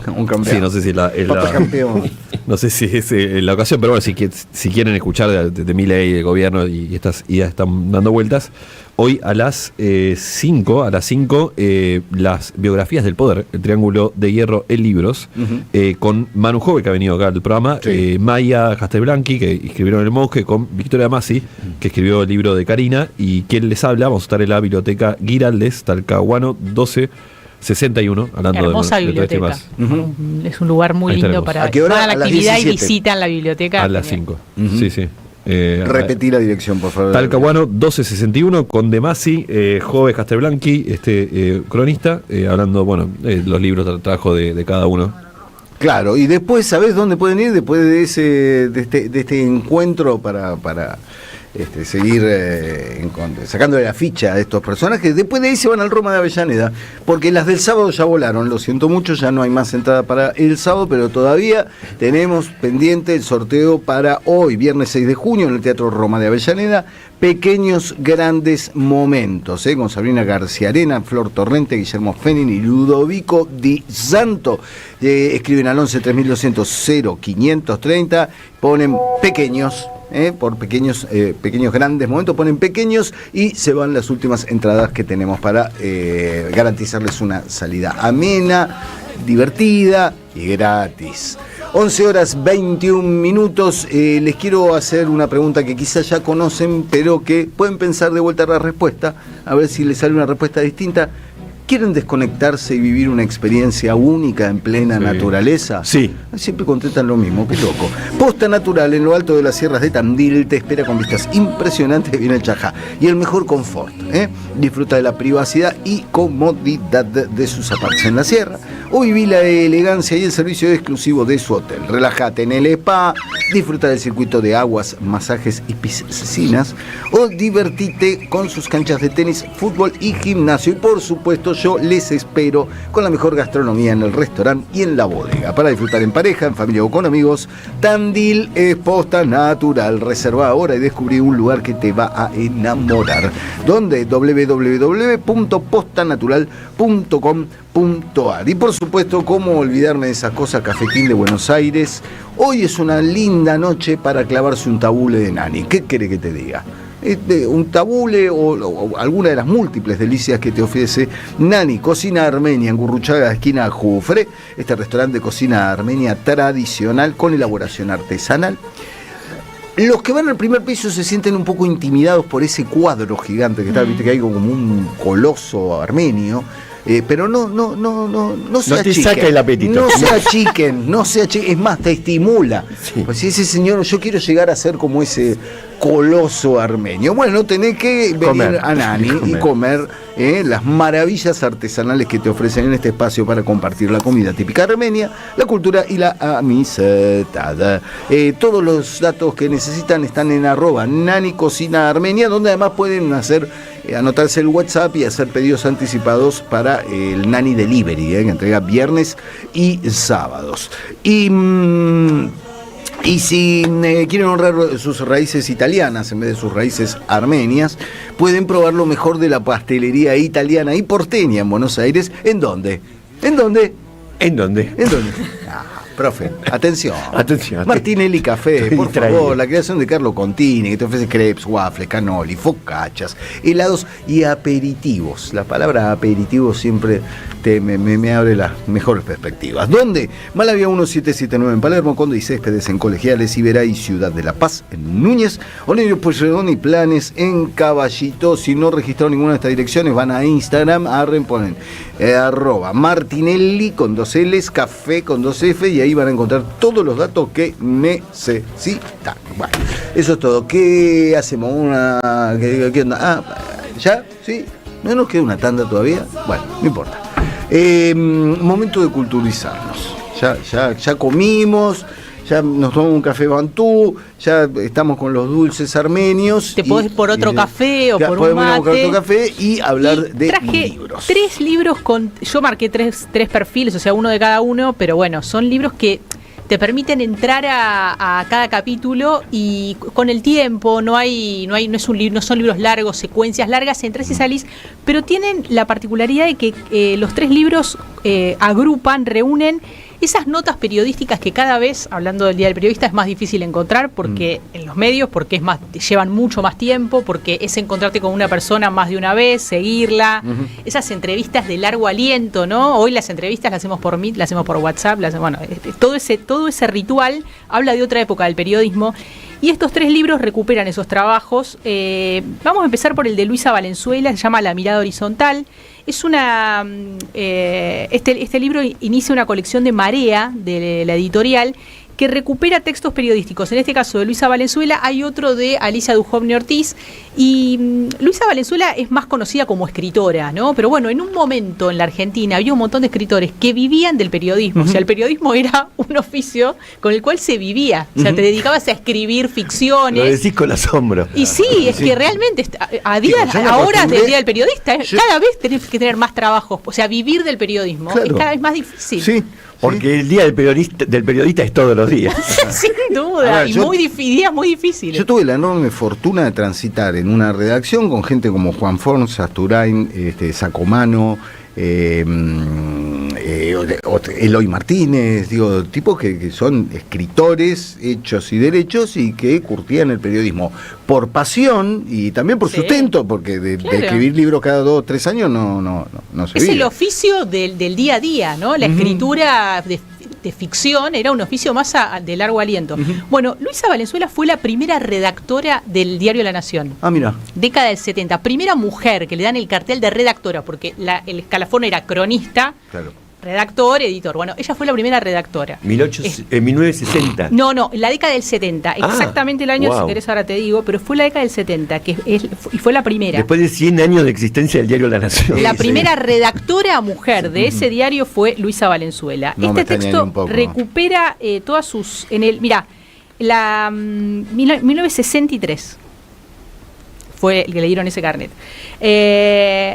Lo que cuenta acá, lo que cuentan estas crónicas, hay de todo, hay perfiles, hay visitas a los cafés, que también es algo que hace después en otro de los libros Ana Basualdo, pero yo traje la nota que ella le hace a Nicolino Loche.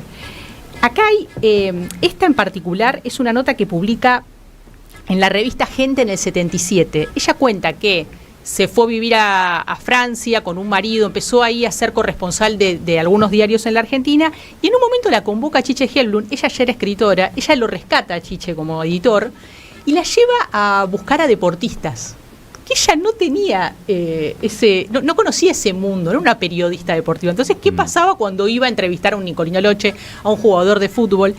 La nota de Nicolino Loche se llama ¿Cómo anda? El título es ¿Cómo anda Nicolino? Aburrido, muy aburrido. Y encuentra cosas maravillosas. La nota arranca. También hay algo acá que es la primera persona, ¿no? Cómo empieza a aparecer la primera persona en las crónicas. ¿Él seguía en actividad en ese momento? No, él ya no estaba en actividad, se estaba dedicando a la aviación, estaba en Mendoza y ella lo va a ver al Aeroclub de Mendoza, volaba. O sea, empezó con esa práctica y todo lo que implicaba para su cabeza desconectarse, volar 1 hora todos los días. Entonces ella lo empieza a visitar mientras él iba a volar a Mendoza. Pero la nota arranca, dice, si la realidad no tuviera una sorpresa reservada a la vuelta de cada esquina, ni valdría la pena hacer periodismo. Pero no hay duda de que la tiene, sorpresas interesantes muchas veces. Y fue con esa esperanza que llegamos a Mendoza en pos de Nicolino Loche. Porque también cuenta cómo trabajaba con ese fotógrafo, ¿no? Digo, por eso un periodismo narrativo que no es tan fácil de encontrar en los medios, y ella hacía esto en la revista Gente, ¿no? Con Chiche Helblum como jefe. Y esa nota, que es una nota larga además, para lo que, ¿cuántos caracteres? Diría un jefe. Claro. Tiene una última parte en la que se llama Hablemos del miedo. Le empieza a preguntar en el diálogo por el miedo, por qué pasa. Primero está la mujer de Nicolino Loche, ¿no? Centrada también en esa entrevista, ya centrada a los personajes en sus crónicas, que están en ese día a día del entrevistado o entrevistada. Y en este caso le pregunta a la mujer si ella no tenía miedo cuando él peleaba, ¿no? Dice, ¿vos no tenías miedo? Y ella le responde, no, miedo no tenía. Gracias a la manera de boxear de mi marido, él nunca dejó que le pegaran. Claro. ¿Por qué iba a tener miedo? Claro. Es maravilloso. El gran rasgo de Nicolino, ¿no? Claro. Que El intocable. Era el intocable. Bueno, el le bailarín. cuenta, por ejemplo, esto que hacía de no quería saber nada del rival antes de la pelea. Trataba de no mirarlo, ni siquiera mirarlo, le cuenta él en la entrevista, al rival, y ella le dice, porque claro, si lo conocía y sabía quién era, le iba a dar miedo después pegarle. No, yo prefería... Él le dice, el boxeo es un trabajo, para mí era un trabajo, yo no iba a pegar a nadie, como que esa idea que él tenía del boxeo. Pero termina la nota hablando del miedo, ¿no? Y él le explica, ¿a qué tenía miedo Nicolino Loche? El miedo era perder. Claro. No tenía miedo por su cuerpo, era el miedo a perder. Eso era lo que lo dejaba desnudo, digamos, en una situación. Bueno, este libro es La mirada horizontal de Luisa Valenzuela, tiene textos realmente muy buenos, tiene algunos más cercanos en el tiempo, pero hay muchos de la década del 60-70. El segundo es de otra mujer, Ana Basualdo, y son sus crónicas en la revista Panorama. Hay unas notas a Leonardo Fabio, maravillosas. Hay algunas crónicas sobre un aniversario de la muerte de Eva Perón, pero yo traje especialmente el perfil que ella hace de Ada Falcón. Ada Falcón, cantante de tango, nació en 1905, murió en el 2002 a los 96 años, con una carrera muy fuerte para lo que fue la escena del tango en la Argentina, que se retira y se va a vivir en un momento a un convento en Córdoba, se entrega a Dios.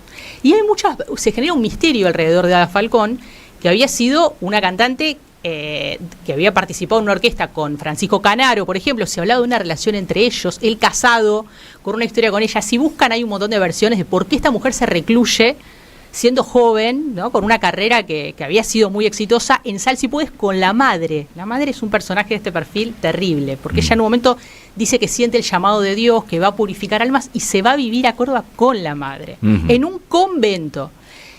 Hay un documental, lo nombrábamos al principio, de Sergio Wolf y Lorena Muñoz, Yo no sé qué me han hecho tus ojos, que justamente es el tango que le dedica Canaro. Las versiones dicen que, acá viene la parte de chismes, ¿no? Asterisco chismes, que Canaro y ella tenían una relación y que Canaro estaba casado, que en un momento ella le exige que él se separe, él decide separarse, pero en un momento le dice, bueno, si te separas, tu mujer te tiene que quedar con la mitad de la guita, y él dice no. Y con eso decide no separarse, y entonces ella ahí dice, me voy. a Córdoba. Encima le dice cómo se tiene que separar. Cuando ella le dice te tenés que separar, lo que pasa es que él le dice, bueno, vas a tener que te separás, claro, tenés que dividir la plata, y él dijo, acá no me separo. Otra versión más fuerte es que él tiene una historia con la hermana más grande de Ada Falcón. Ada Falcón se va con la madre a vivir a Córdoba, pero pierde contacto con su hermana más grande. Y lo que dicen es que hubo una historia entre Canaro y esa hermana, y por eso también ella se va. Y la tercera versión, que me parece la más fuerte, es que Canaro termina en un show, van al camarín, ella está sentada arriba en la falda de Canaro, entra la mujer de Canaro con un arma, la amenaza, y ella se va corriendo, y después de eso dice chau carrera, chau todo, y se va corriendo. Me voy al convento a ver si viene esta. Se va al convento. Hablemos espectacular del todo miedo, lo que hay. ¿no? Como Nicolino Loche. Me gustó la última. La última es la más fuerte, sin duda, sí. por eso la hay que poner al final. Bueno, Ada Falcón en Sal si puedes, una crónica que se publicó en Panorama el 2 de mayo del 73. Bueno, la va rodeando a la figura de Ada Falcón, ¿no? Entonces se empieza a contar cómo ella se empieza a abandonar en un momento, empieza a dejar de cuidar su aspecto, cómo va a Córdoba y se instala en un convento de monjas, y realmente quiere convencer a la gente de que ella está ahí para purificar almas. Y lo que me parece más logrado de la crónica de Ana Basualdo, que es una cronista exquisita, es como dice, esta mujer tenía todo para ser una figura en un momento en el que las mujeres les costaba muchísimo ocupar ser protagonistas en la escena cultural argentina, en este caso en el tango. Ella deja todo, se va en un delirio místico y empieza a generar algo en el pueblo. De hecho, la casa en la que ella vivió hoy es un museo. La gente va a visitar la casa en la que vivió Ana Falcón. Pero además, dice, se empieza a generar algo en el pueblo, porque la gente empieza a ir a Sal si puedes, a decir, acá vivía Ana Falcón. ¿Quién era?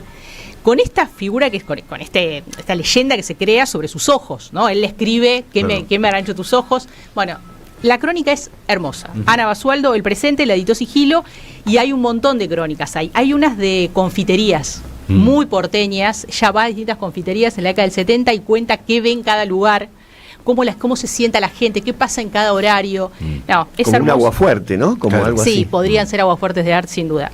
Y el tercer libro es Nada sucede dos veces, de Pablo Perantuono. Pablo Perantuono, que hace poco sacó una biografía que fue muy leída, que parece que le fue muy bien, yo no la pude leer todavía, sobre Jorge Asís con Fernando Soriano. Y este libro tiene, sobre todo entrevistas, es más que perfiles, pero bueno, son entrevistas largas, ¿no? Donde se permite Perantuono contar mucho la escena en la que entrevista a esos personajes. Y en el caso de Jorge Asís se llama De Domínico a Champs-Élysées, y hay un montón de datos de Asís que te das cuenta por qué después de esta entrevista dijo, sin duda, esto hay que seguirlo, y acá hay un libro, y fue el libro que hizo con Asís. Hay datos, por ejemplo, de Asís. ¿Cómo lo conoce a Menem Jorge Asís? Me da miedo. Mirá, inimaginable. Año 1972, trabaja como actor Asís en una película, La muerte de Sebastián Arache y un pobre entierro, de Nicolás Sarquís. Sí. Esto se filma en La Rioja. Ahí lo conoce a Menem. Año 72.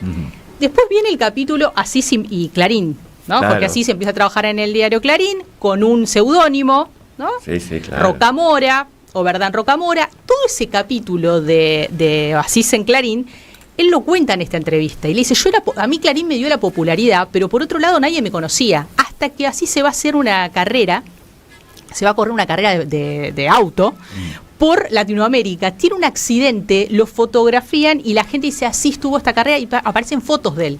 Él dice, eso dentro del diario fue complicado, bueno.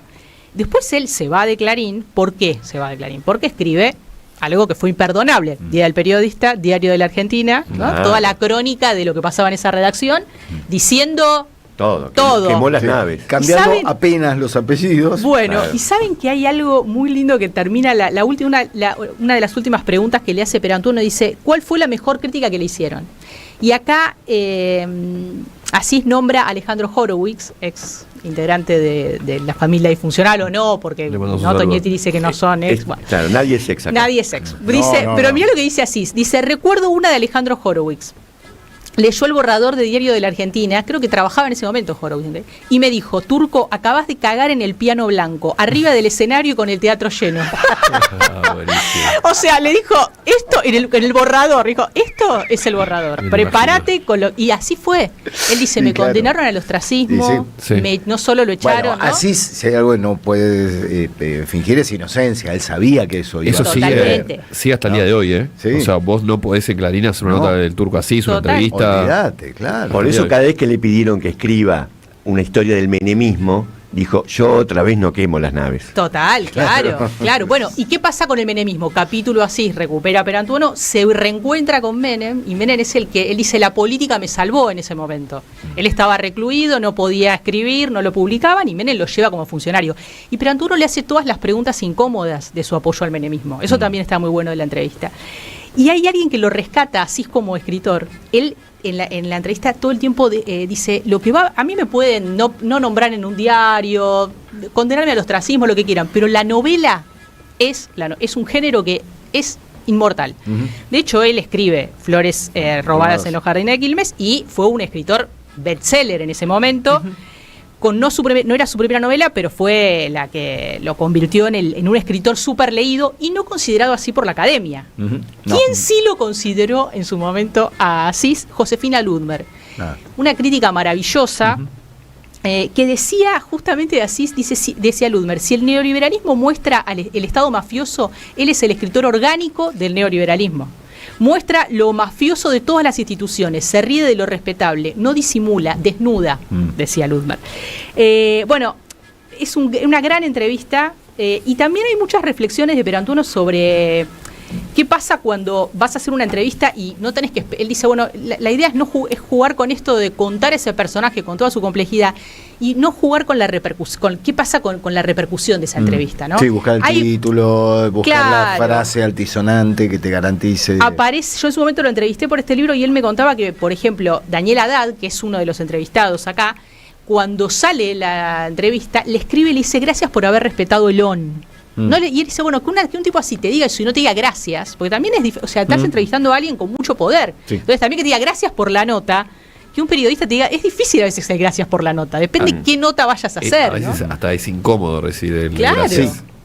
Quiere decir que no le pregunté lo que tenía que preguntar. Claro, uno piensa eso a veces, Claro, que él dice, es el riesgo de cuando te enamorás y después reflexiona en el tiempo, ¿no? Después de publicadas todas estas notas y dice, bueno, ¿con quién tendría que haber sido un poquito más no sé si incisivo, pero sí como haber indagado un poco más en algunos aspectos de su vida? Por ejemplo, con Palito Ortega, ¿no? Hay un perfil de una entrevista a Palito Ortega. Hay una Ofelia Fernández en otro momento. Bueno, el libro es hermoso, nada sucede dos veces. Él dice que el título se debe a un poema. A mí me gusta pensar que justamente tiene que ver con esta idea de la entrevista que no sucede dos veces. O sea, vos, y sobre todo en la gráfica, ¿no? Como, bueno, vas a hacer la entrevista y después llegás y te encontrás con esa desgrabación, con ese texto, y así es otra cosa. No sucede. Y además la bala del momento de la entrevista la tenés que usar ahí. O sea, en el sentido de, ese momento en el que sacás todo el jugo, ver, observar, hacer disfrutar de ese momento para que te deje algo. Cuando desgrabás y te das cuenta que se te piantó, que hay una frase y decís, ¿cómo me perdí la repregunta ahí? Terrible. Ya está, ese momento no podés volver. Terrible. Te la perdiste en el momento y te la perdiste en el momento. Bueno, Perantuono cuenta que él va sin apuntes a las entrevistas, que va trabajando antes, obviamente que la entrevista empieza antes en su cabeza y qué sé yo, y llega sin apuntes, porque dice, lo que me mata es pensar que me voy a perder la escucha, claro. ¿no? Escuchar a esa persona y decirle, ¿a qué te referías?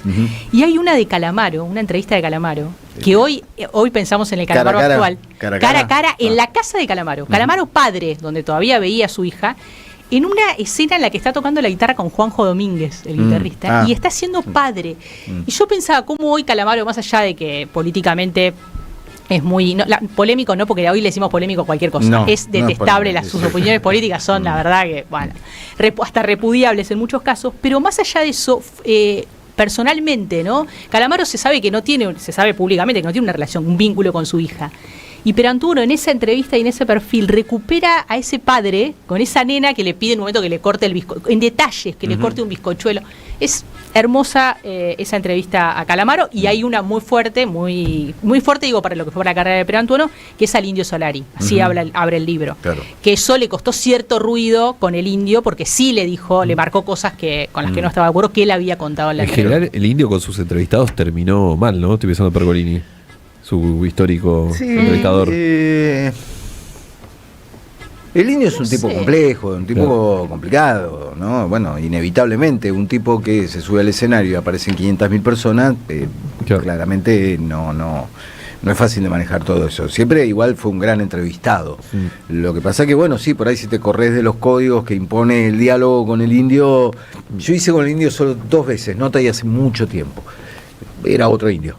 Era el cantante de Los Redondos, además. Claro. Entonces, pero sí recuerdo muy enriquecedora la charla con el Indio. O sea, un tipo, ¿no?, con una cultura y con una cuestión política alrededor que siempre trasladaba las notas. Calamaro dejó de hacer notas cara a cara hace tiempo, responde a las entrevistas vía mail, y yo sé por qué. En las entrevistas Calamaro la pasaba mal, derivaba, perdía. No, ni siquiera. A veces no sabía cómo expresar lo que quería expresar. Se expresa mejor por escrito. Y por eso dejó de hacer notas. A mí me capotó una nota, tenía juntos a Vicentico y a Calamaro. Mirá. Y la nota capotó porque Calamaro en un momento se trabó y no quiso seguir hablando. Y dijo, no. Y tenía una nota hermosa de Vicentico y Calamaro juntos, que hicieron varias cosas en el pasado. Él fue productor de Los Calia, qué sé yo. Pero Calamaro se pone en las entrevistas cara a cara, no. Mirá. En un momento empezó a preferir la comunicación vía mail, donde se expresaba con más claridad, qué sé yo. Después empezó a expresar cosas que, bueno, lo que hablábamos recién. Muchas gracias, Emilia Racietti, culturizándonos. 11:43. Vamos a hacer la última tanda y nos queda todavía el señor Sergio Wisniewski haciendo gira con Evita y tenemos que hablar con Elio Pipo Rossi, porque anoche Chile se quedó un poquitito más afuera del Mundial gracias a la selección argentina. Qué linda la pica.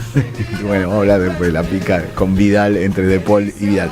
Y les recuerdo, último llamado hoy, 20:30, Teatro Roma de Avellaneda, la obra Pequeños Grandes Momentos. Pone el nombre completo y DNI, nombre, apellido y DNI completo, ponen pequeños y pueden ganar un par de entradas para ir a la Roma de Avellaneda esta misma noche. Tanda y volvemos, gracias.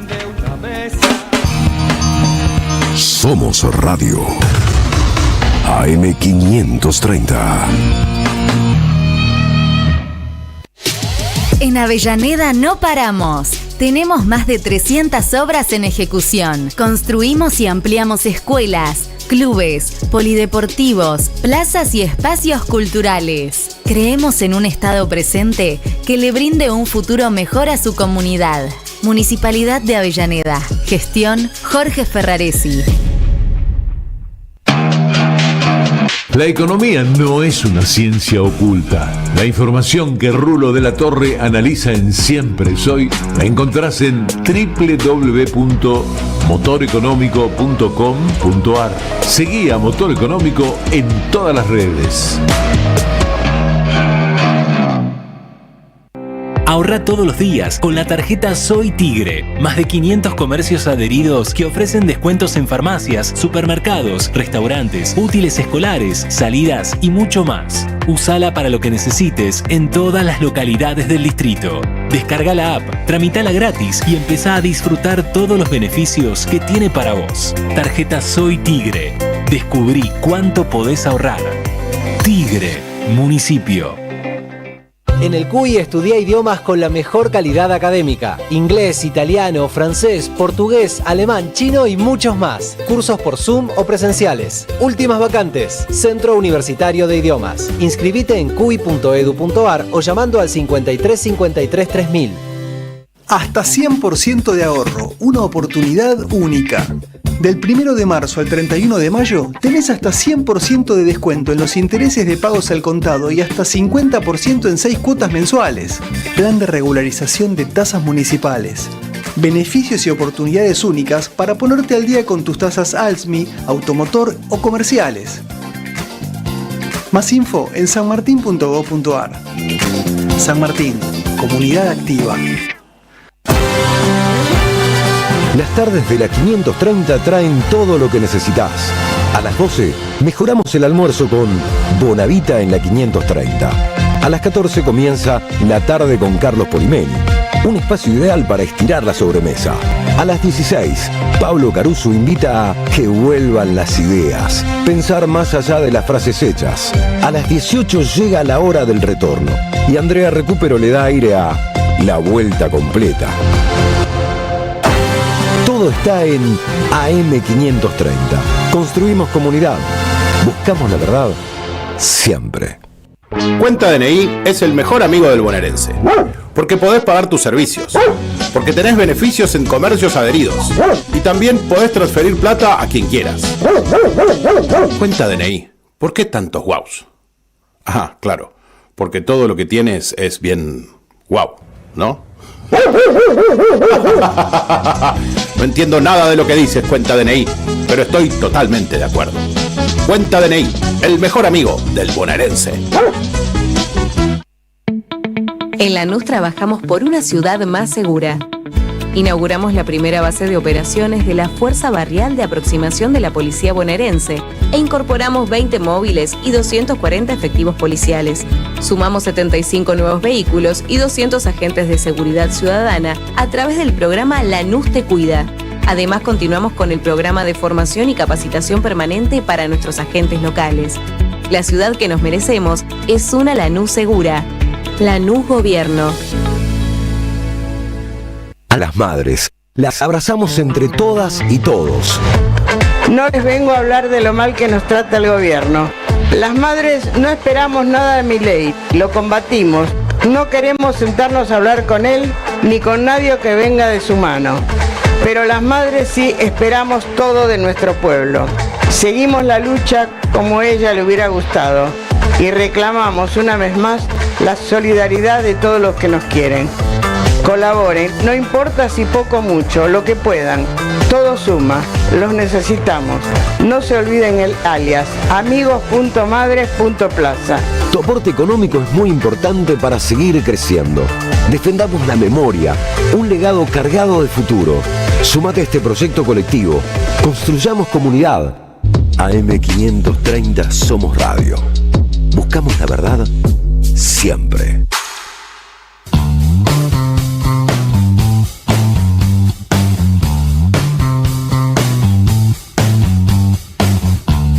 Horas 48 minutos, estamos en los últimos tramos de siempre. Es hoy momento de que el señor Sergio Viñeschi nos lleve de gira encima con Eva. Yo me prendo, yo voy. Esa gira fue increíble. Yo creo que va a venir un documental, va a venir algo interesante porque se llamó La Gira del Arco Iris. Arrancó un día como hoy, un 6 de junio de 1947 y se extendió hasta más allá de mediados de agosto. Y básicamente hacía tiempo que Franco, el dictador español, le venía pidiendo a Perón que venga, que vaya a España, etcétera. Franco estaba muy aislado después de la Segunda Guerra Mundial y le pedía como una especie de gesto de apoyo. A Perón le dijeron, mira, no te conviene ir con el tipo que estaba aliado con los fascistas, con los nazis, etcétera. Pero decide mandarle a Evita a una gira que es muchísimo más amplia que ir a España y que tuvo algunas características de apoyo popular, de repercusión mundial impresionantes. Y repito lo que dije al principio, por si alguno no lo escuchó. Evita dijo, a la mujer de Franco no le gustan los obreros y cada vez que podía los tildaba de rojos porque habían participado en la guerra civil. Yo me aguanté un par de veces hasta que no pude más y le dije que su marido no era un gobernante por los votos del pueblo, sino por imposición de una victoria. Hasta ahí todo bien, pero después dice, a la gorda no le gustó nada. Me parece el remate. El rasgo Evita, claro. Ahí le metí un poco de argentinismo, etcétera. Pero en esa misma gira, Evita finalmente le dan una posibilidad de que hable por cadena nacional y se dirige a las mujeres y hace este discurso que va a durar 1 minuto 10 segundos, pero escúchenlo. En el trigo que con tanto amor cultivaron los descamisados de mi pueblo, les traigo el mensaje de amor, de solidaridad y de hermandad y el abrazo cariñoso de un pueblo grande a otro pueblo grande. Sepan, obreros españoles, que mientras en nuestros trigales haya una espiga, esa será compartida con vosotros. con nuestra solidaria expresión de paz, de cristiandad y de justicia social. Por eso, a pesar de las potencias opresoras, el gobierno justicialista del general Perón se ha fijado una consigna: en España no habrá ningún hogar sin pan, ningún niño sin leche. Mi pueblo es humilde y bueno como sois vosotros, pero orgulloso y altivo como también sois vosotros. Tened siempre presente que solo la solidaridad entre los humildes nos hará fuertes para enfrentar la voracidad insaciable de los poderosos. Le mete un discurso clasista a Franco en cadena nacional. Es espectacular, espectacular. Y esta gira, que fue un viaje que se supone, ella no ocupaba ningún cargo oficial en el Estado argentino, era la primera dama, eso sí, y durante 1947 no solo recorrió varios países de Europa, sino que también estuvo en Uruguay y en Brasil. La prensa de la época y ella misma la llamaron la gira del arco iris, otros la llamaron la gira europea, y días antes de iniciar esta gira, la Confederación Anarquista de la CGT Argentina le entregó el título honorífico de embajadora de la paz, para que vaya ahora la CGT anarquista. Y por supuesto, así se identificó toda esta gira del arco iris. El recorrido pasó por España, Italia, el Vaticano, Portugal, Francia, Mónaco, Suiza, Brasil y Uruguay. Y en cada país, la Argentina le otorgó un préstamo. La Argentina le dio un préstamo. Tengo que repetir. España, Italia, el Vaticano, Portugal, Francia, Mónaco, Suiza, Brasil y Uruguay. La Argentina les otorgó un préstamo. Me estás jodiendo. En algunos casos ese préstamo servía para que puedan comprar el trigo argentino. En otros casos directamente es un crédito. Estamos hablando de plena posguerra, ¿no? Plena posguerra. Una Europa destruida. Exactamente.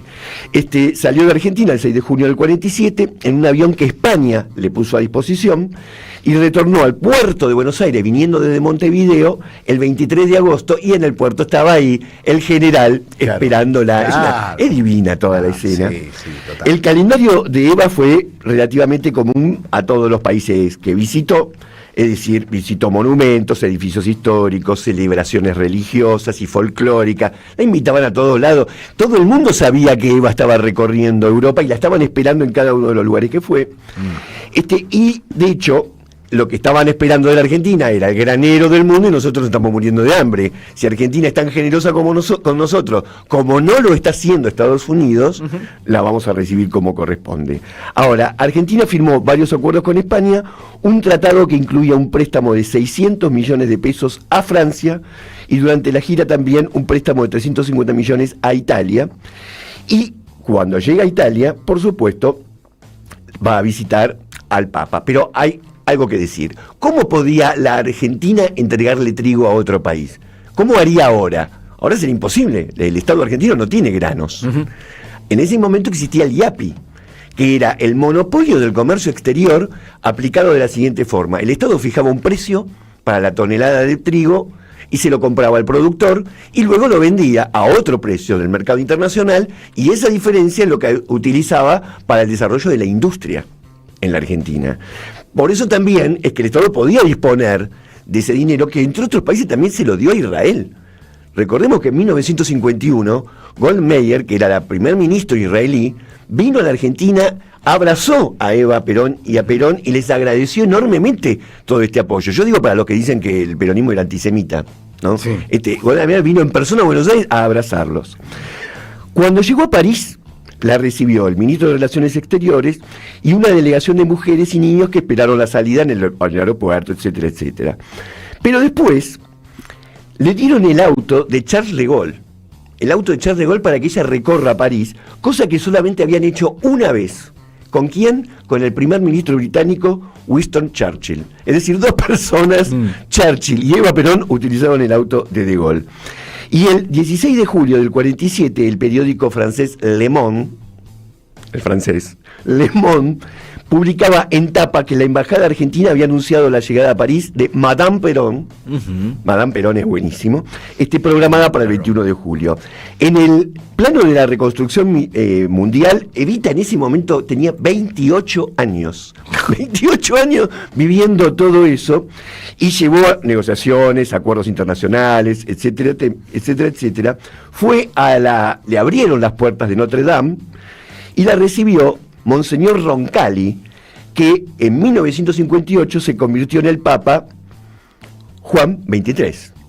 Y Evita le contó que ella quería hacer una fundación, y esto lo cuenta el confesor de Evita, el padre Benítez. Dice que Roncalli, el futuro Juan XXIII, le dijo: si vas a hacer una fundación, te doy 2 consejos. Una, evita toda burocracia. Por eso la Fundación Evita nunca fue un ministerio.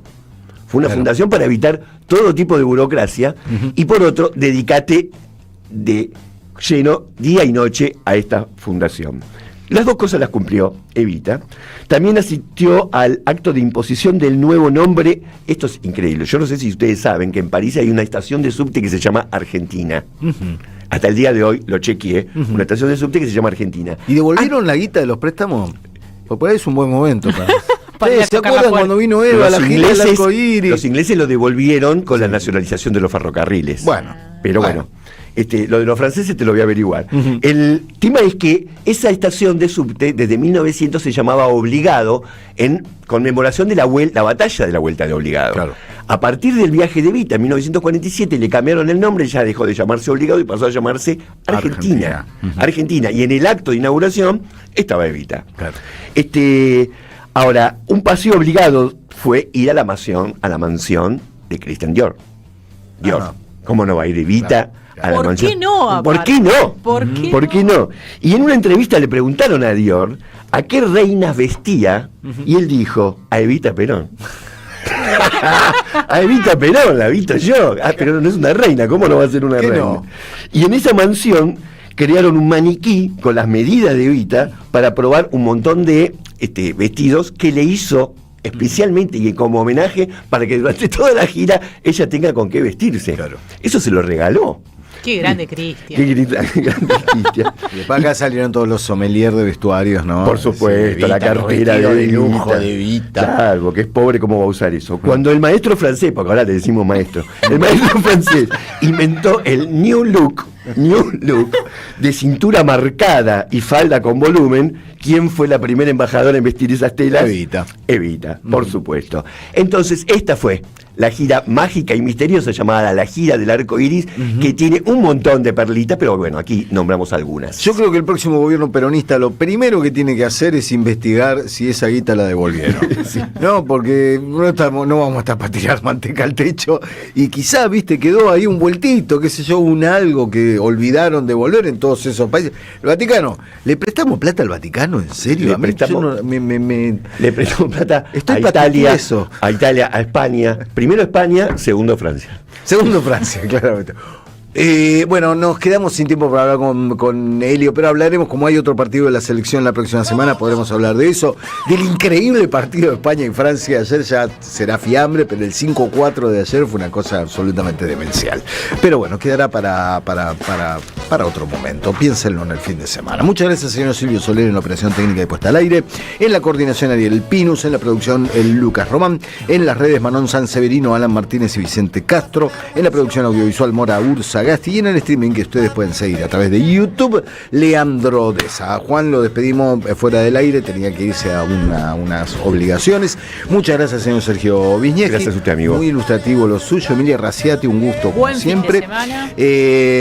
Ustedes se me quedan allí, prendidos a la 530, que ya arranca el show radial de Felicitas Bonavita, con toda la continuidad informativa en la República Argentina. Mi nombre es Eduardo Fabregat, les deseo un gran fin de semana. Nos reencontramos el próximo lunes con nuestro animador, nuestro líder, el señor Daniel Toñetti, al frente de esto que se llama Siempre es Hoy. Aguanten los trapos, todo pasa. Y esta pesadilla también pasará. Gracias.